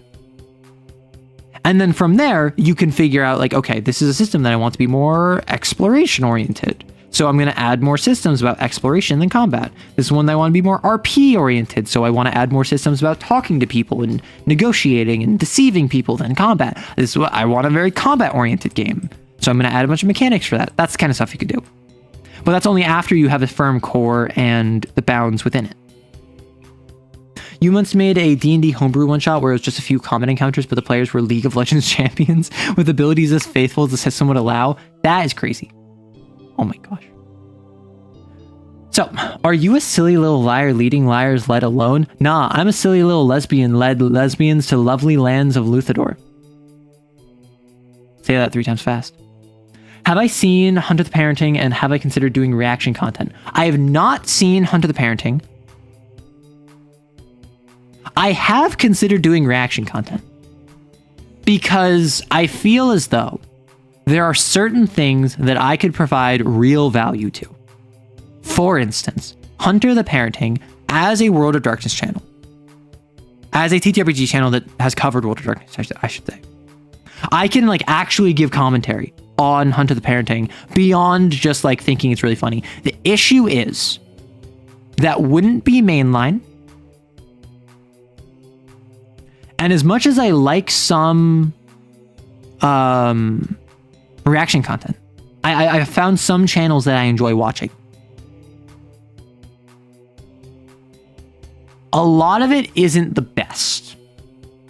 I feel as though a lot of reaction content could apply itself better, is what I'll say. Up to and including if they happen to just like be on YouTube Shorts scrolling and their entire contribution is just like, whoa. And I'm not going to say anything further because I don't want to be rude.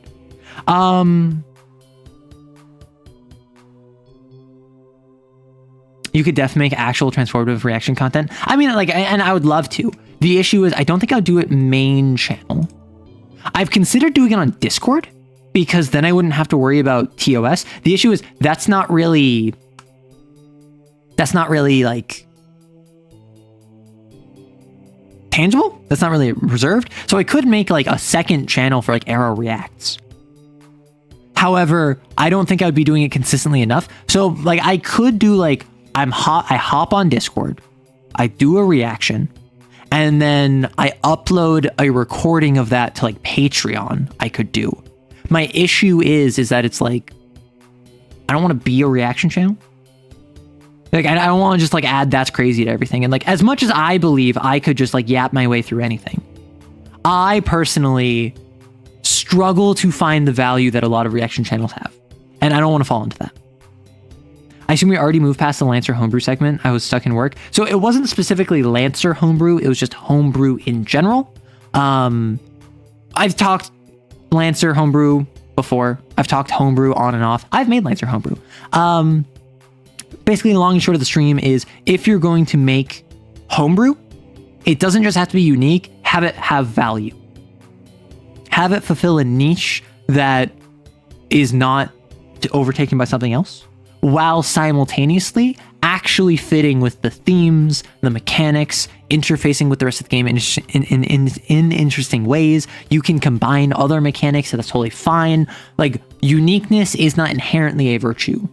It is just oftentimes a contributing factor towards value. That's the long and short. Lancer, so yeah, basically, if folks want to see me do reaction content, I could figure it out. That is just something I need people to like over on the Discord server in suggestions. Let me know.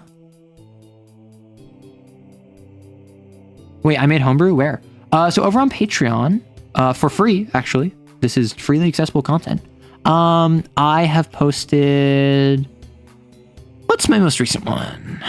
My most recent homebrew I have released for Lancer was the Leviathan frame that you can find here. I have released 3 frames for Lancer. I've released the Alexander under Harrison Armory, and that was like a year ago. I released the... Well, I've released 3 before, actually. So Alexander from Harrison Armory. And then from a homebrew,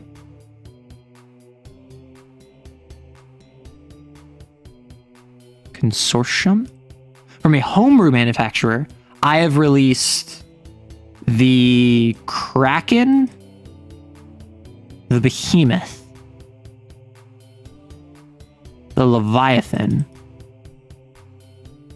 and I have 2 other in the works that I have not touched. Right? And it's the Ziz and the Nephilim.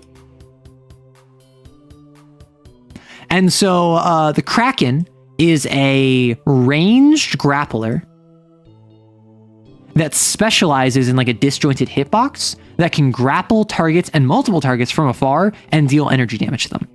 The Behemoth is a size 2, and it's a controller. The Behemoth is a size 2 defender / striker, although it was intended, or defender / controller, I think, that is intended to set itself on fire, and it loves dealing burn damage to other targets. And by dealing burn damage to you, it makes your life hitting its allies harder. The Leviathan is so we have controller, defender, striker / controller. I tried to make it a controller. I ended up making it more of a striker. It is a sniper that actually only has a range of like 12. So like most of its range is like around range like 12-ish. That can launch out pylons that become an object in the ground. And when they take energy damage, they explode. And so the Leviathan wants to set up barriers via these pylons that it can then detonate with energy damage. The Ziz, my first thought was controller. I might end up making it a striker. Because I don't want the consortium to have strikers. Their vibe is weird, nonsensical frames. I don't want them to just have a straight striker. So I might make them a controller. A flying mech that moves enemies. It specializes in pushing and pulling enemies laterally. And then the Nephilim is a support mech that is a frontline support mech that is a melee support mech. And it specializes in shredding enemies and increasing the armor temporarily of allies. Because it's literally ripping armor plating off of enemies and slamming it on its allies. You don't want them to have a straight striker, then make them a gay striker. It's Lancer. They're all going to be gay strikers. Don't laugh at that. Don't laugh at that. That's not funny. That's like the lowest hanging fruit I could do. Lancer question. What do you think about Boundary Garden and how do I approach running a campaign set there? And what would you do to homebrew Onyx Mines? Remind me, Boundary Garden, there's a couple different fronts in Lancer. Boundary Garden is the Union v Onyx space. Correct? I don't know terms that well from Lancer. Because there's Boundary Garden, which is Union versus Onyx space. That's about to be like the second interest war. Or is it second interest? Anyway, it's about to be a war. And then is it the Horizon Dawn Shore? The Dawn Line? That is Harrison Armory and the KTB are coming to blows. So like with Union and Onyx space, I think that this is a interesting thing to explore. That I'm curious how they're going to do it. Because Onyx Ascendancy mechs are distinct. More so than just like in what systems they use. They are like fundamentally different interfaces than most Union mechs. Which means I personally would want them to play different mechanically. But then you have the issue of, do you give that player facing? If you don't, why not? And if you do, does that unbalance the game if you have Onyx Ascendancy mechs alongside Union mechs? I think the simple answer is give them NPC stat blocks. Make them distinct mechanically.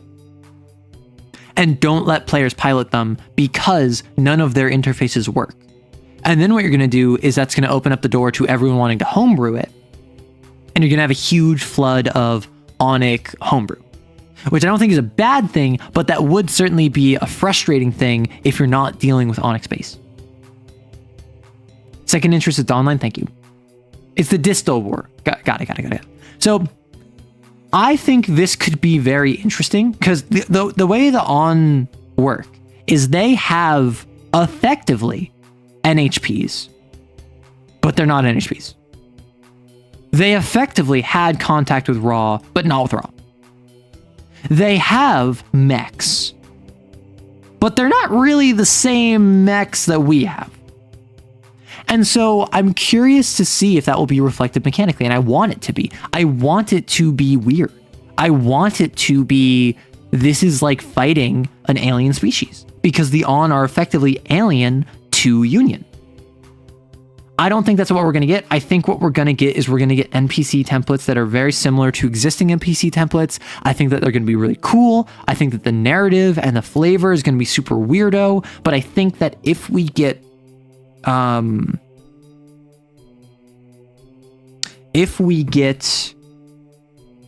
boundary garden stuff anytime soon, it will not be that crazy different. I think Onyx Mechs would need to be its own system manufacturers rather than the one field guide like KTB. Yeah, because like the KTB mechs are GMS compatible, right? That's because like KTB is under Union. Nominally, yes. Grafted onto Union, yes. Its own thing, yes. Still part of Union. Union, GMS, KTB, GMS, all the same systems. I personally feel it would be the most interesting, flavorful, and like just compelling on a mechanical level if the Onyx mechs played differently. And I'm not just talking like, oh yeah, they have like different stat blocks. I'm saying like they don't get hull / agility / systems / engineering. They get like, maybe it's just a name change, but it's like they get integrity, celerity, faith, and composition, right? And so like, yeah, integrity is basically just hull. Celerity is basically just agility. Faith, though, it encompasses systems, but also encompasses interfacing with like religious iconography and like other Onyx systems. And like composition is more specific than engineering. So faith might deal with your reactor, whereas like and like give you more like reactor stuff. Whereas composition is specifically about the system integration of the onboard NHP that all Onyx mechs have, right? And so you have this weird like changing of the stat line. Similarly, I think it would be very interesting if Onyx mechs all can't overcharge, but all automatically have the AI tag. Right? And they never have a risk of cascading.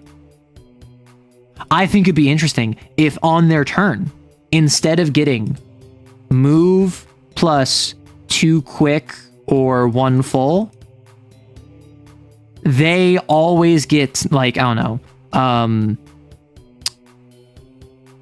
they can either take 3 quick or 1 full, and they get access to different full actions that happen to include like a small amount of movement. Like when they barrage, they can always move half of their celerity.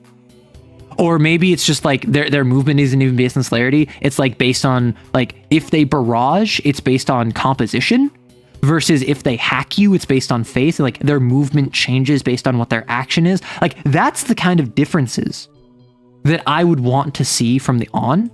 Not because I think these specific ones are like good.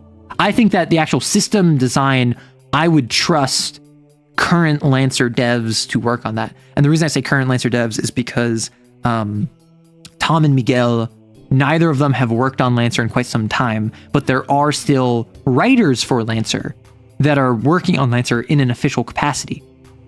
And so I assume one of them would handle it. That's the kind of difference I would want to see from Onyx mechs. And they would still probably have HP. They would still probably have structure. They would probably even still have heat and stress. Like, I'm not saying that they need to like be different names just for the sake of being different names, but I do feel that having something like the stats being different and encompassing different but related subjects, them being unable to overcharge but all having an AI, them dealing with actions and movement differently, I think that would be really compelling, right? Oh, they have to boost if they want to move or like use a full move. Yeah, so like, for instance, maybe if they stabilize as their full action, they can move an amount equal to their integrity, which is their like whole equivalent, right? So they can't actually move with their normal movement when they stabilize. But as a part of their version of stabilizing, they get a movement based on the strength of their mech. So if you have an absolute beast of a mech, if they stabilize, they can like barrel forward as they're stabilizing, and it's because they're like protected by faith or whatever, blah, blah, blah, blah. Similarly, if they barrage at you, maybe it's based on their like composition, which is their engineering equivalent. So it's not a matter of like how physically fast is their mech in with the barrage. It is a matter of like how well can their mech like control itself while they are barraging. What is the actual ability for the systems to interface with the NHP on board and not lose control as it moves? And so I think that would be really interesting, where it's like they get access to a different like stylization of movement. And maybe that's too weird. Maybe that would be something where if you ever field egregorians and egregorian mechs, that would be really cool. Like as a oh, they play completely differently and the on is less weird. But I do think that if the mechs aren't by GMS, if they're not GMS compatible, and if they are from an entirely different culture that is hostile to Union, I think that they should play completely differently. Now, obviously, they still roll to hit you. They can still hack you. You can still hack them, right? And there would probably be a little thing that says like, if a Onic mech ever needs to make a hull save, it instead makes an integrity save. If they need to make an engineering save, they instead make a composition save. And then same thing with like, you force the opponent to make a composition or an engineering save. You force the opponent to make an integrity or a hull save. And like, yes, I don't think that they would actually do this, because at that point it's just, why not just call it hull? Why not just still call it engineering? Well, because faith is different than systems, composition is different than engineering. The fact that integrity is the same as hull, maybe they both have hull. Maybe Onic mechs and GMS mechs all have hull. All of them have agility, but instead of systems, Onic mechs have faith. Instead of engineering, Onic mechs have composition. And so they have this like differences, but they still have the similarities. Honestly, the Onic system being based on around a pilot and an AI working in tandem could make a more high-octane version of Lancer rather than the war game aspect. And that would also be cool. Like, imagine Onic mechs.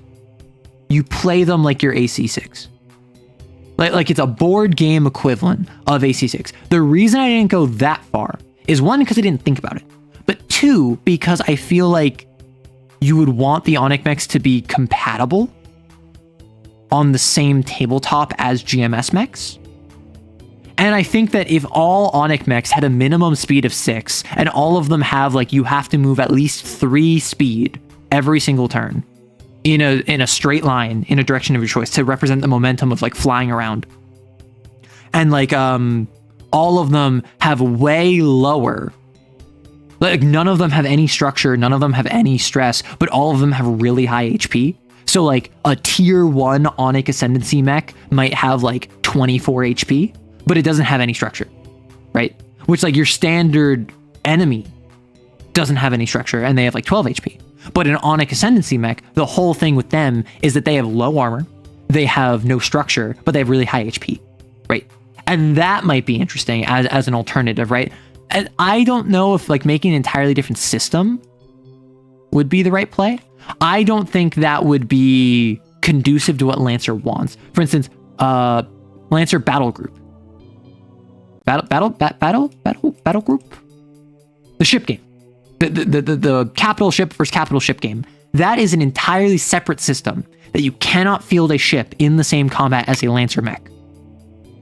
And that's okay.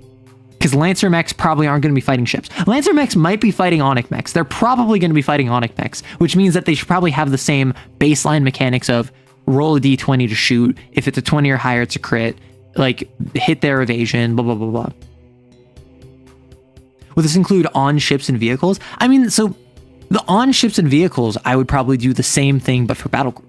I would probably do the same thing where, like, it's weirdo. It's odd. It's unusual. But it's still the same, like, same baseline 30% mechanics. And the remaining 70%, all of it is, like, kind of similar. Basically what I'm thinking the storyteller system, but for Lancer. I'm thinking in World of Darkness, if I play as a vampire, if I have my character sheet, these 2/3 of my character sheet are the same as if I'm playing a werewolf, or if I'm playing a human, or if I'm playing a mage, or a changeling, or any of this. This last bit is different. This last bit talks about my disciplines. This last bit talks about my different my Krynos form, my Lupus form, my Homid form, Glabro, Hispo. This talks about my paradox. This talks about my spheres of magic I do. This talks about my banality that I have to worry about, my desperation dice. Like, all this, like, last third is different. I think Lancer, where the last third is different, and I don't know what the last third would be. I was saying core stuff, like how they do with actions, but you could also do, like, maybe they don't have system points. Maybe instead of system points, they have a certain amount of systems they can install. And each one comes with its own AI. And you have a personality matrix of AI that you have to manage. And so, yeah, the super powerful gun doesn't cost 2 SP because you don't have any SP, but the super powerful gun has a bloodthirsty AI, right? And so you can't have a bloodthirsty AI. And, like, if you have any bloodthirsty AI, all of your, timid AI, you can't use them. And so you have to, like, mix and match, like, okay, I want the really good bloodthirsty gun. That means I can't use this really timid shield system that I have. So instead of the timid shield system, I'm going to take the slightly less good confident shield system. Because confident can work with anything, but the system itself sucks. And so instead of having to worry about system points, it is a personality matrix of how the various AI on board interface with each other. And I keep bringing up AI with the On. I am not super familiar with the On. I know that they are, like, a religious theocracy. And I know they have some other connection with NHPs than calling them NHPs. I actually don't know the specific lore. If it's out of base to, like, have them be super AI pilled like the Tau, I'm sorry. I don't know them that well. I think certain ships have Lancer wings as basically an ace pilot squad. Oh, that'd be cool for, like, battle group. The only Lancer mech going for a capital ship is a Barbarossa. That's more of a whole set piece rather than a real fight. Yeah. On don't have licenses and said they have to feed and grow their ships from biomatter. Oh, awesome. Yeah, so maybe instead of system points, it's like the maturity of your mech. And so, like, this is like an infant, and that's like, it's not fieldable for combat. Then you have, like, a juvenile, and then it's like reaching into maturity, and then you have, like, an elder, right? And so as it grows over time, it can add on more systems. And so it's not a matter of, like, increase your engineering to get more system points. It is, or increase systems? Isn't engineering system points? Am I wrong? Yeah, like, you get more systems as it grows. You get more mounts as it grows. Like, and each license, so, like, for instance, the Zealot class frame at it, like infant is just, like, a lore bit, right? Like, that's like, that doesn't count. That one doesn't matter. So, like, at the juvenile level, you can grow some of its systems and put them on other frames. And also, it only gets, like, 1 mount. And it gets the equivalent of, like, 4 SP. And then the Zealot class, as it's mature, gets a 2nd mount and 6 SP. And then maybe as an elder, it still has 2 mounts, but now it hops up to 9 SP, right? And then we all, instead of the zealot class, it is like the adjudicator. And the adjudicator's your gunboat. So at like juvenile class, it has 2 mounts, but it only gets 2 SP, right? And then at the mature level, it gets a 3rd mount, and it only goes up to 3 SP. And then as elder, it actually improves one of its like main mounts to like a flex mount, and then it only goes up to 4 SP. So like it's a huge difference in like how they operate, because much like with Lancer frames, a goblin is only ever going to have like 1 mount. Meanwhile, an Everest is going to have 3. Systems and system points. Limited systems. I always forget about engineering increasing limited systems. I was like, systems would make sense to increase system points, but I can't remember what engineering gives. So I think it might be engineering, but I was wrong. Some frames get bigger as they grow, some stay the same size, some shrink. Yeah, exactly. I think that would be super interesting. That would be a great way to make them feel distinct from each other. I think personally, I would go the extra mile. I would do all of this, and I would also do they actually don't get a free move action. Their movement is tied to whatever main action they take. So for instance, if they take a quick action, that's like a skirmish quick action, they get to move up to like half of their agility. And so if you skirmish twice, you can effectively move your full move. But if I barrage, I can only move up to my hull. Like, I think that would be a really weird, interesting differentiation. And then to prevent movement spam, they can't overcharge. But also, that's to represent the fact that they have to live in harmony with their mech as opposed to pushing it to its brink. Could be cool to see this spun off into the angle that the different on-frames are biologically engineered to have different variants similar to frame manufacturers. Yeah. And like this one was the Zealot class grown on this one planet. However, the planet then was hit with an like electromagnetic storm, which really disrupted the growth procedure of an entire generation of Zealot class. And so what they ended up becoming is Judge class as an alt frame for the Zealot class. So they get access to all the same systems and guns and whatever. You still get the same advancement of like a juvenile, mature, elder, which is effectively LL1, LL2, LL3, but you can always pilot a juvenile. Like you can start piloting it as soon as you get LL1 as opposed to LL2. And so you still get to pilot it like at LL1 equivalent. You still get all the same weapons that are assigned to it, but it has different mounts, it has different SP, it has different stats, all of that stuff. That would be really cool. Do I think they're going to do that? No. What I think they're going to do is they're going to take the standard NPC templates and they're going to make on profiles for them. And I think that they're going to make at least a couple alt frames that are going to be made from scavenged on material and repurposed to be used against the on.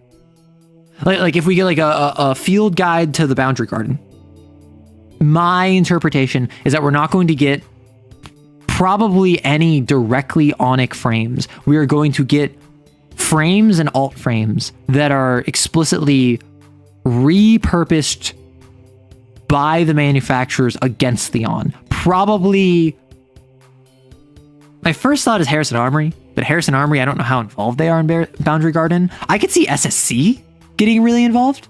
But I think that we're going to get like no onic true frames playable. I think that we would mostly get scavenged from onic parts. Instead of super corporations giving licenses, they give cults give you their children that they get from their godhead. Yeah, and that would be super awesome. And like, now I want homebrew of this. Now I want to make homebrew of this. However, like, I don't know enough about the on to do that. So I think that would be kind of a fool's errand on my end. Yeah, the morning cloak, which is made of on biomatter. I am suffering burnout of my common TTRPG group of like 6 years, and I don't know how to tell them I want to GM to other people, not you, without being rude. Say, hey, I'm going to take a break from GMing with you guys. Do you want to play 40k instead? Do you want to play tabletop sim instead? Do you want to play Magic the Gathering instead? And what you do is you say, hey, I'm going to take a break from GMing for you. What do you want to do this other game instead? That's not me GMing for you, but is kind of like this other thing. And then they'll be like, oh, that sucks. But yeah, I'd be down to like play Commander sometime. And then boom, you start playing Commander with these people and you stop GMing for them. And they're still your friends. You're still hanging out with them. You're just not GMing for them anymore.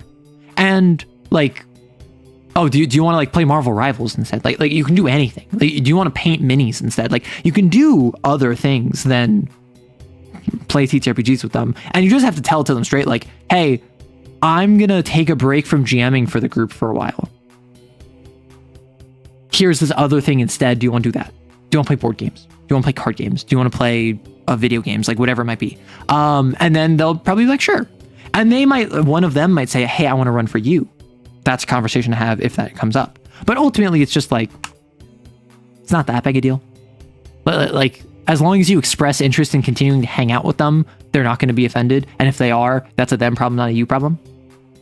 If we get scavenged on tech, I think it'd be interesting to skip on horse frame, but get a new GMS frame. Honestly, I would have said it would be cool to see a new frame from GMS. I feel like with the Everest, that's enough. And then with the Komolungma and the Sagarmatha,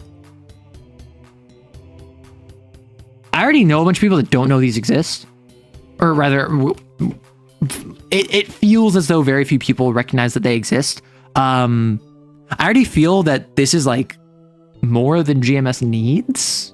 I feel like GMS was fine as just having the Everest, and I feel like the Komolungma and the Sagarmatha were added to give alternate player options if you want to be a hacker or a tank, because that's what they are, right? Komolungma, hacker, Sagarmatha, tank. Correct me if I'm wrong. Or was one of them support? Was it hacker and support?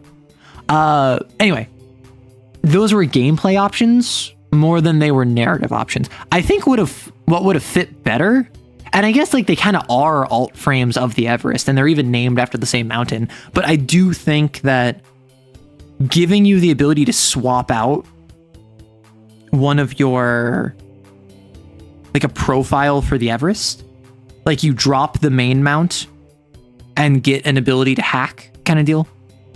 You drop the heavy mount and get a support ability kind of deal. The Ligma is really good. That's crazy. I feel like if SSC got their hands on an on-frame, they'd unironically make Ava Unit 01. I mean, they already have biomatter, right? Like SSC already screws around with biomatter plenty. Also, I said I was going to wrap up like an hour ago. Whoops. Do you go off topic in the beginning of stream on purpose so that folks who are late don't miss the topic? No, I go off topic because I get distracted. What I do on purpose is I start stream. Oftentimes I start on time. If I'm not on time, it's usually because something happened that I need to like plan around. For instance, I need to eat, and I will delay stream by like 5 minutes to eat, or I will delay stream by like 15 minutes to eat. Generally not often.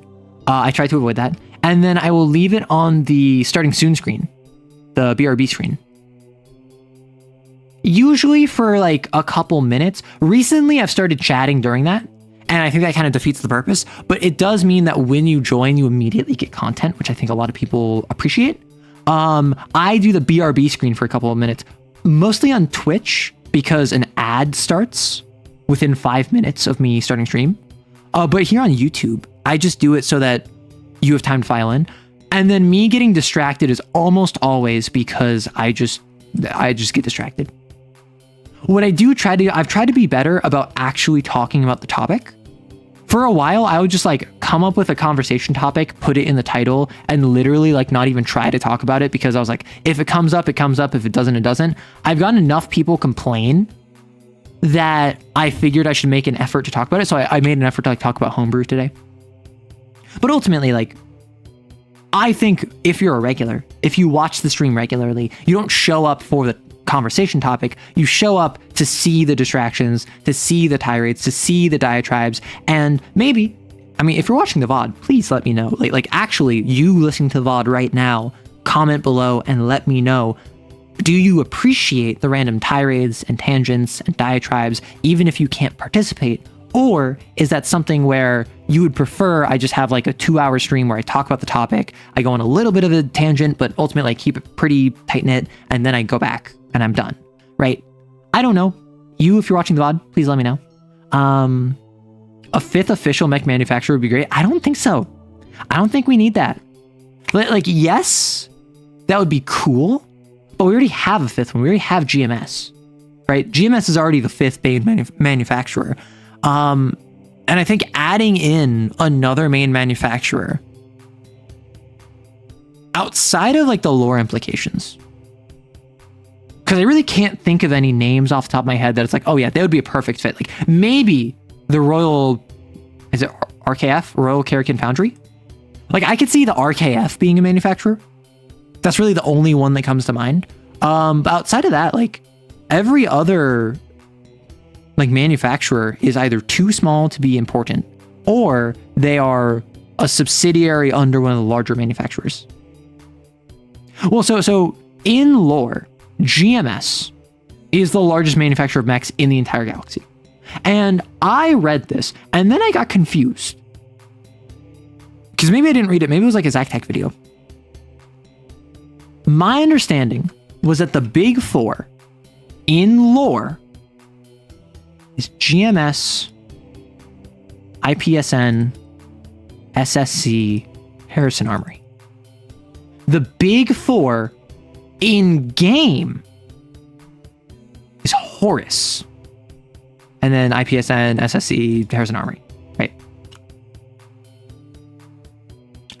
Reading through the book, I was going to mention this in one of my in a video script that I'm writing right now. GMS is not referred to as part of the Big 4, and in the book itself, Horus is referred to as part of the Big 4 by the book itself. And it even states that Horus's inclusion in the Big 4 is not due to the fact that they hold territory or are a distinct political entity, but because they're so common, right? GMS, IPSN, HA, and SSC are the lore Big 4, but mechanically it's Horus. That's the thing. That's what I thought too. But like reading the book calls Horus part of the Big 4. But like multiple times it calls it part of the Big 4. And so I thought it was like a lore versus book. But I think it might just be GMS is not considered part of the Big 4. I think GMS is like considered the giant that the Big 4 stand on the shoulders of, right? I mean, what would you even tackle? GMS is all-rounder, and then they have hull, agility, tech, engineering. I mean, like, so, yes, that is true. However, that's not actually what I'm concerned about. You can make cool homebrew, right? But if you want to talk a mainline manufacturer that covers multiple realms of not just niche and weirdo, but like wide market accessibility,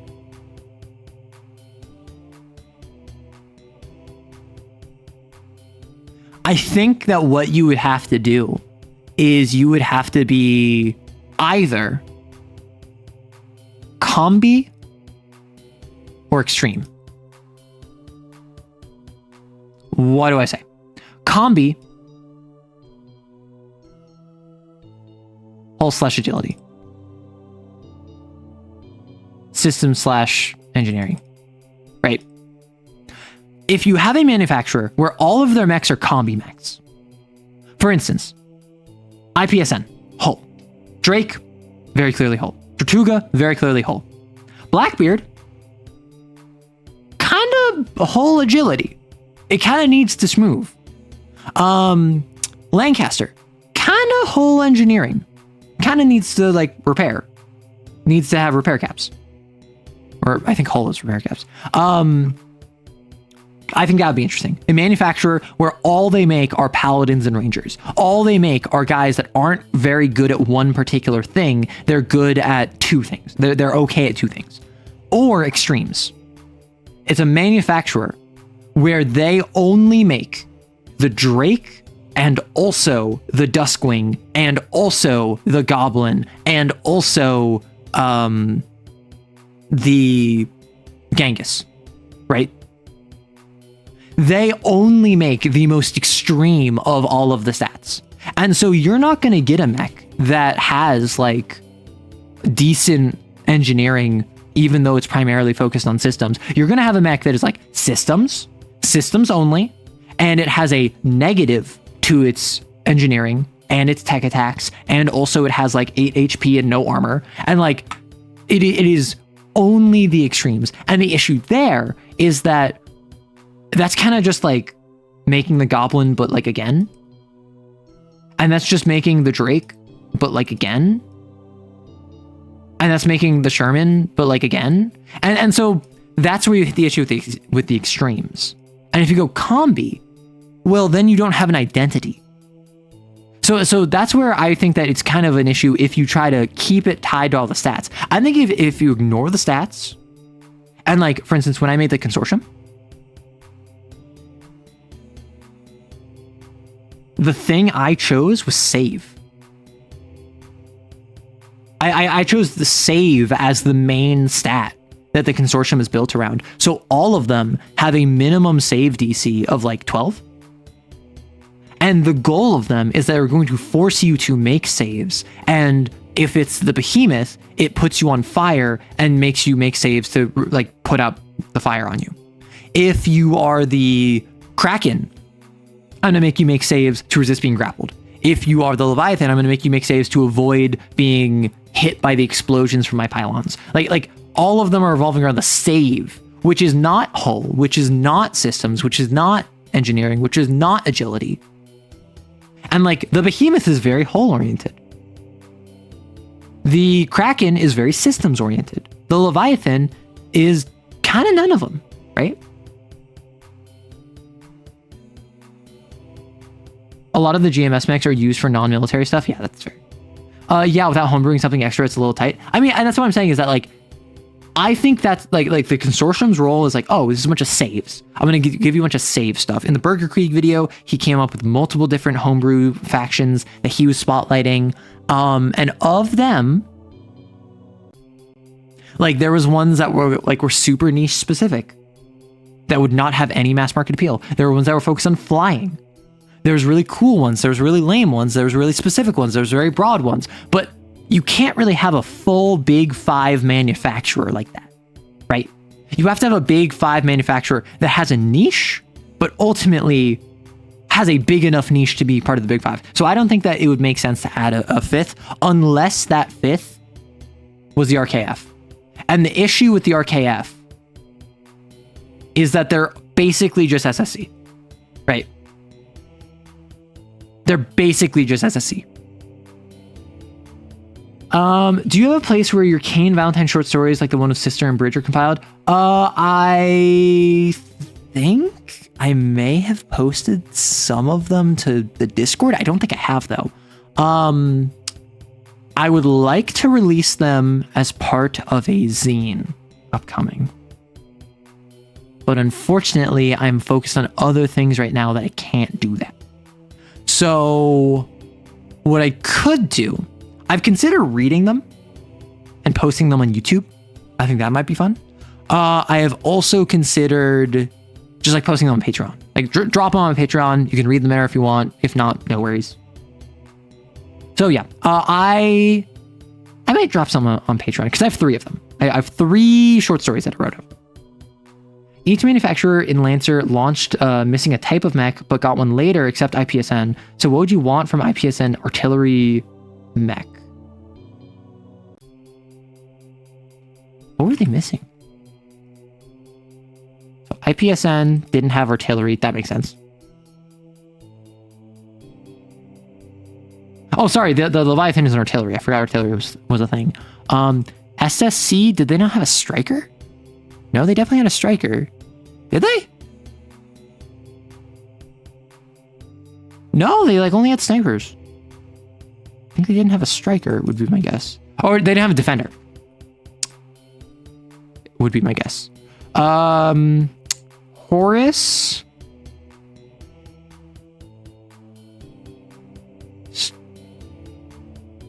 Defender. Is the Baylor a striker? I think the Baylor is a striker. They have a bunch of controllers. Their Pegasus is artillery. So it would have to be striker. Because is it support? It's support, is it? It's support? I figured that Harrison Armory would be support. Harrison Armory. Striker, definite.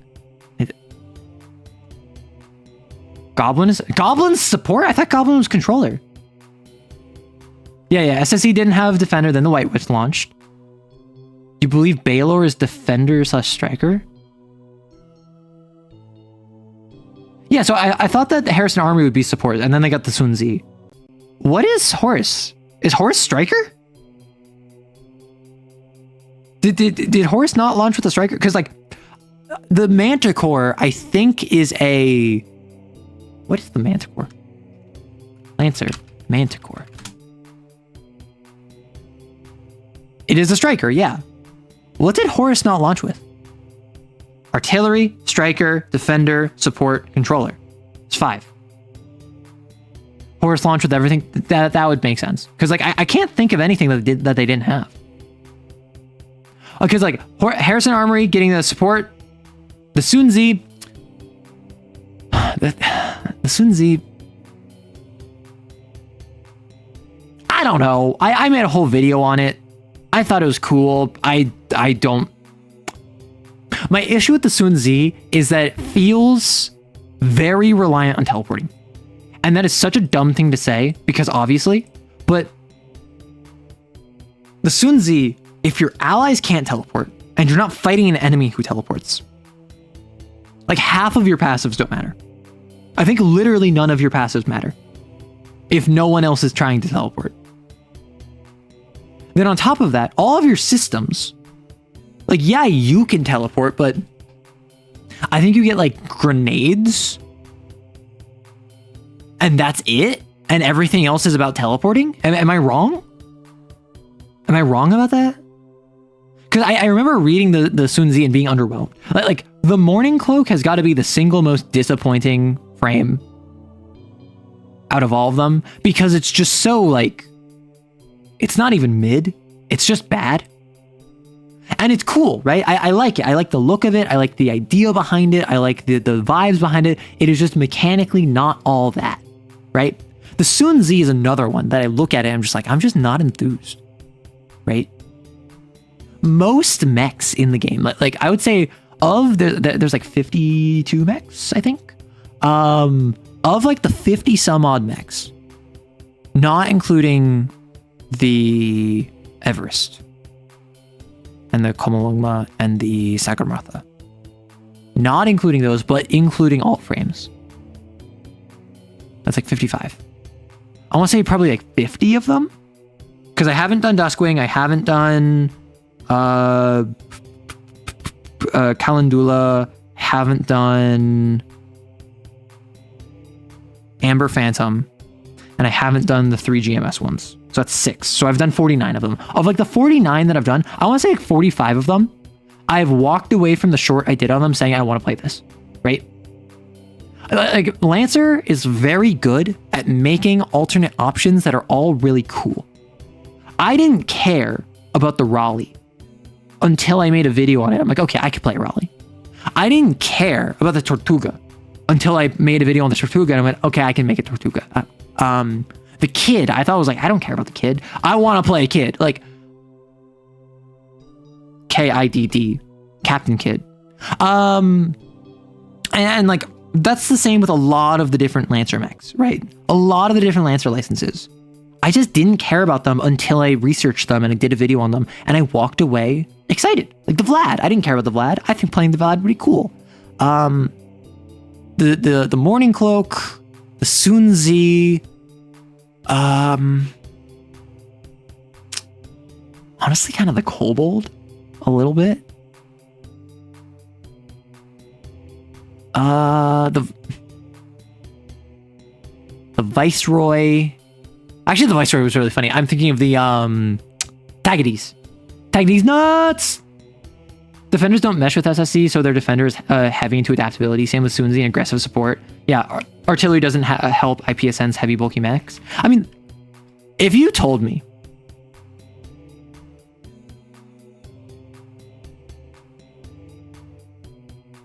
I just believe you. If you gave me like Drake or honestly, the way you do a artillery for IPSN, Drake core license, alt frame, give it an integrated mortar, and it's like it's like a howitzer, right? Like instead of being a defensive fortification that it can set up, you are a gun emplacement.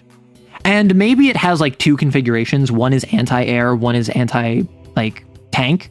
And so you have you can do long range shelling, or you can do a flak cannon into the sky, but like a World War styled gun emplacement that you have to you become immobilized, you set yourself up, you can fire multiple shots. It's not as big as the Apocalypse rail. You can fire it every turn, but it's still like a giant FOF gun, right? Morning Cloak and Sunzi feel white bread but look like gold. I wouldn't say they look like gold either. They just they're just kind of not that interesting to me.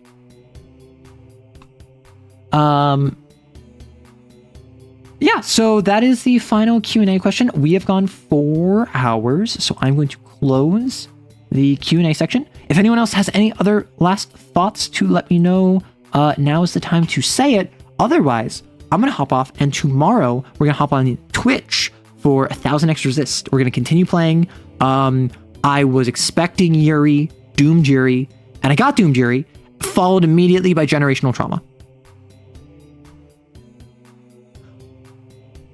The game is not at all what I thought it was going to be. The Sunzi being boring in play feels like a joke from the full... yeah. So the Sunzi got its tech stolen, or maybe traded, but probably stolen from the Voladores, and it's just not very interesting. If you're teleporting around, Sunzi, very useful. If enemies are trying to teleport, very useful. If they're not doing that, which I want to say 90% of mechs are not teleporting, if not 95%. It just doesn't got that sauce. I do have a question, but it's kind of specific and unrelated. Go for it. I mean, if I don't answer, I don't answer, but feel free to ask it. Tomorrow, 1000 X Resist, there's going to be a Malagast video Friday, or Malagast video Sunday, I think. Let me check.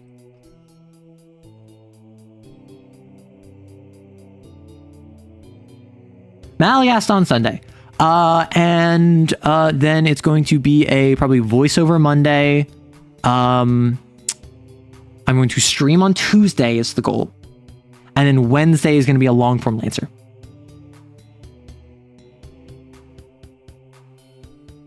All right, well, if you don't ask your question, you're not going to get an answer. We're going to do the bye wave. This is going to be Sayonara from all of you. Just say goodbye, sayonara, whatever you wish, and then I will call you out and say goodbye. Whether you are commenting down below the VOD, or you are a lurker, or you're an active participant, thank you so much for watching. I appreciate it. Have a lovely day, Shade and Mel. Oh, that's the question. I have a steampunk empire that I can't find a good naming scheme for, or theme for its landships or any vehicles. They're industrial, imperial, and oppressive. Any suggestions?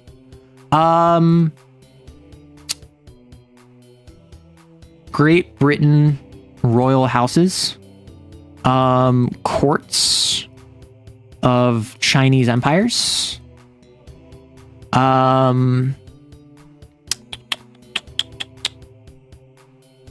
because my first thought is royalty, nobility, right? Because my first thought is Victorian England, royal house names. You could do it the last name of monarchies. So the British royalty, the French royalty, you could have them just named after monarchs, famous monarchs. You could take antiquated names for nations and shorten all of them to be 3 syllables or less. So the Holy Roman Empire, Horome, right? Horomi. Like that's a unique sounding name, but is still like tied to a legacy of eloquence and nobility. That could be fun. Anyway, enjoy Wander and Random and Gunpowder and Sterling and Dyer and Gerald and Anya and Shade and Melancholic and Grave and Turtle and everyone else who is watching either now, later, or in the past. Have a lovely day, night, afternoon, morning, whenever, and take care of yourselves. Bye-bye.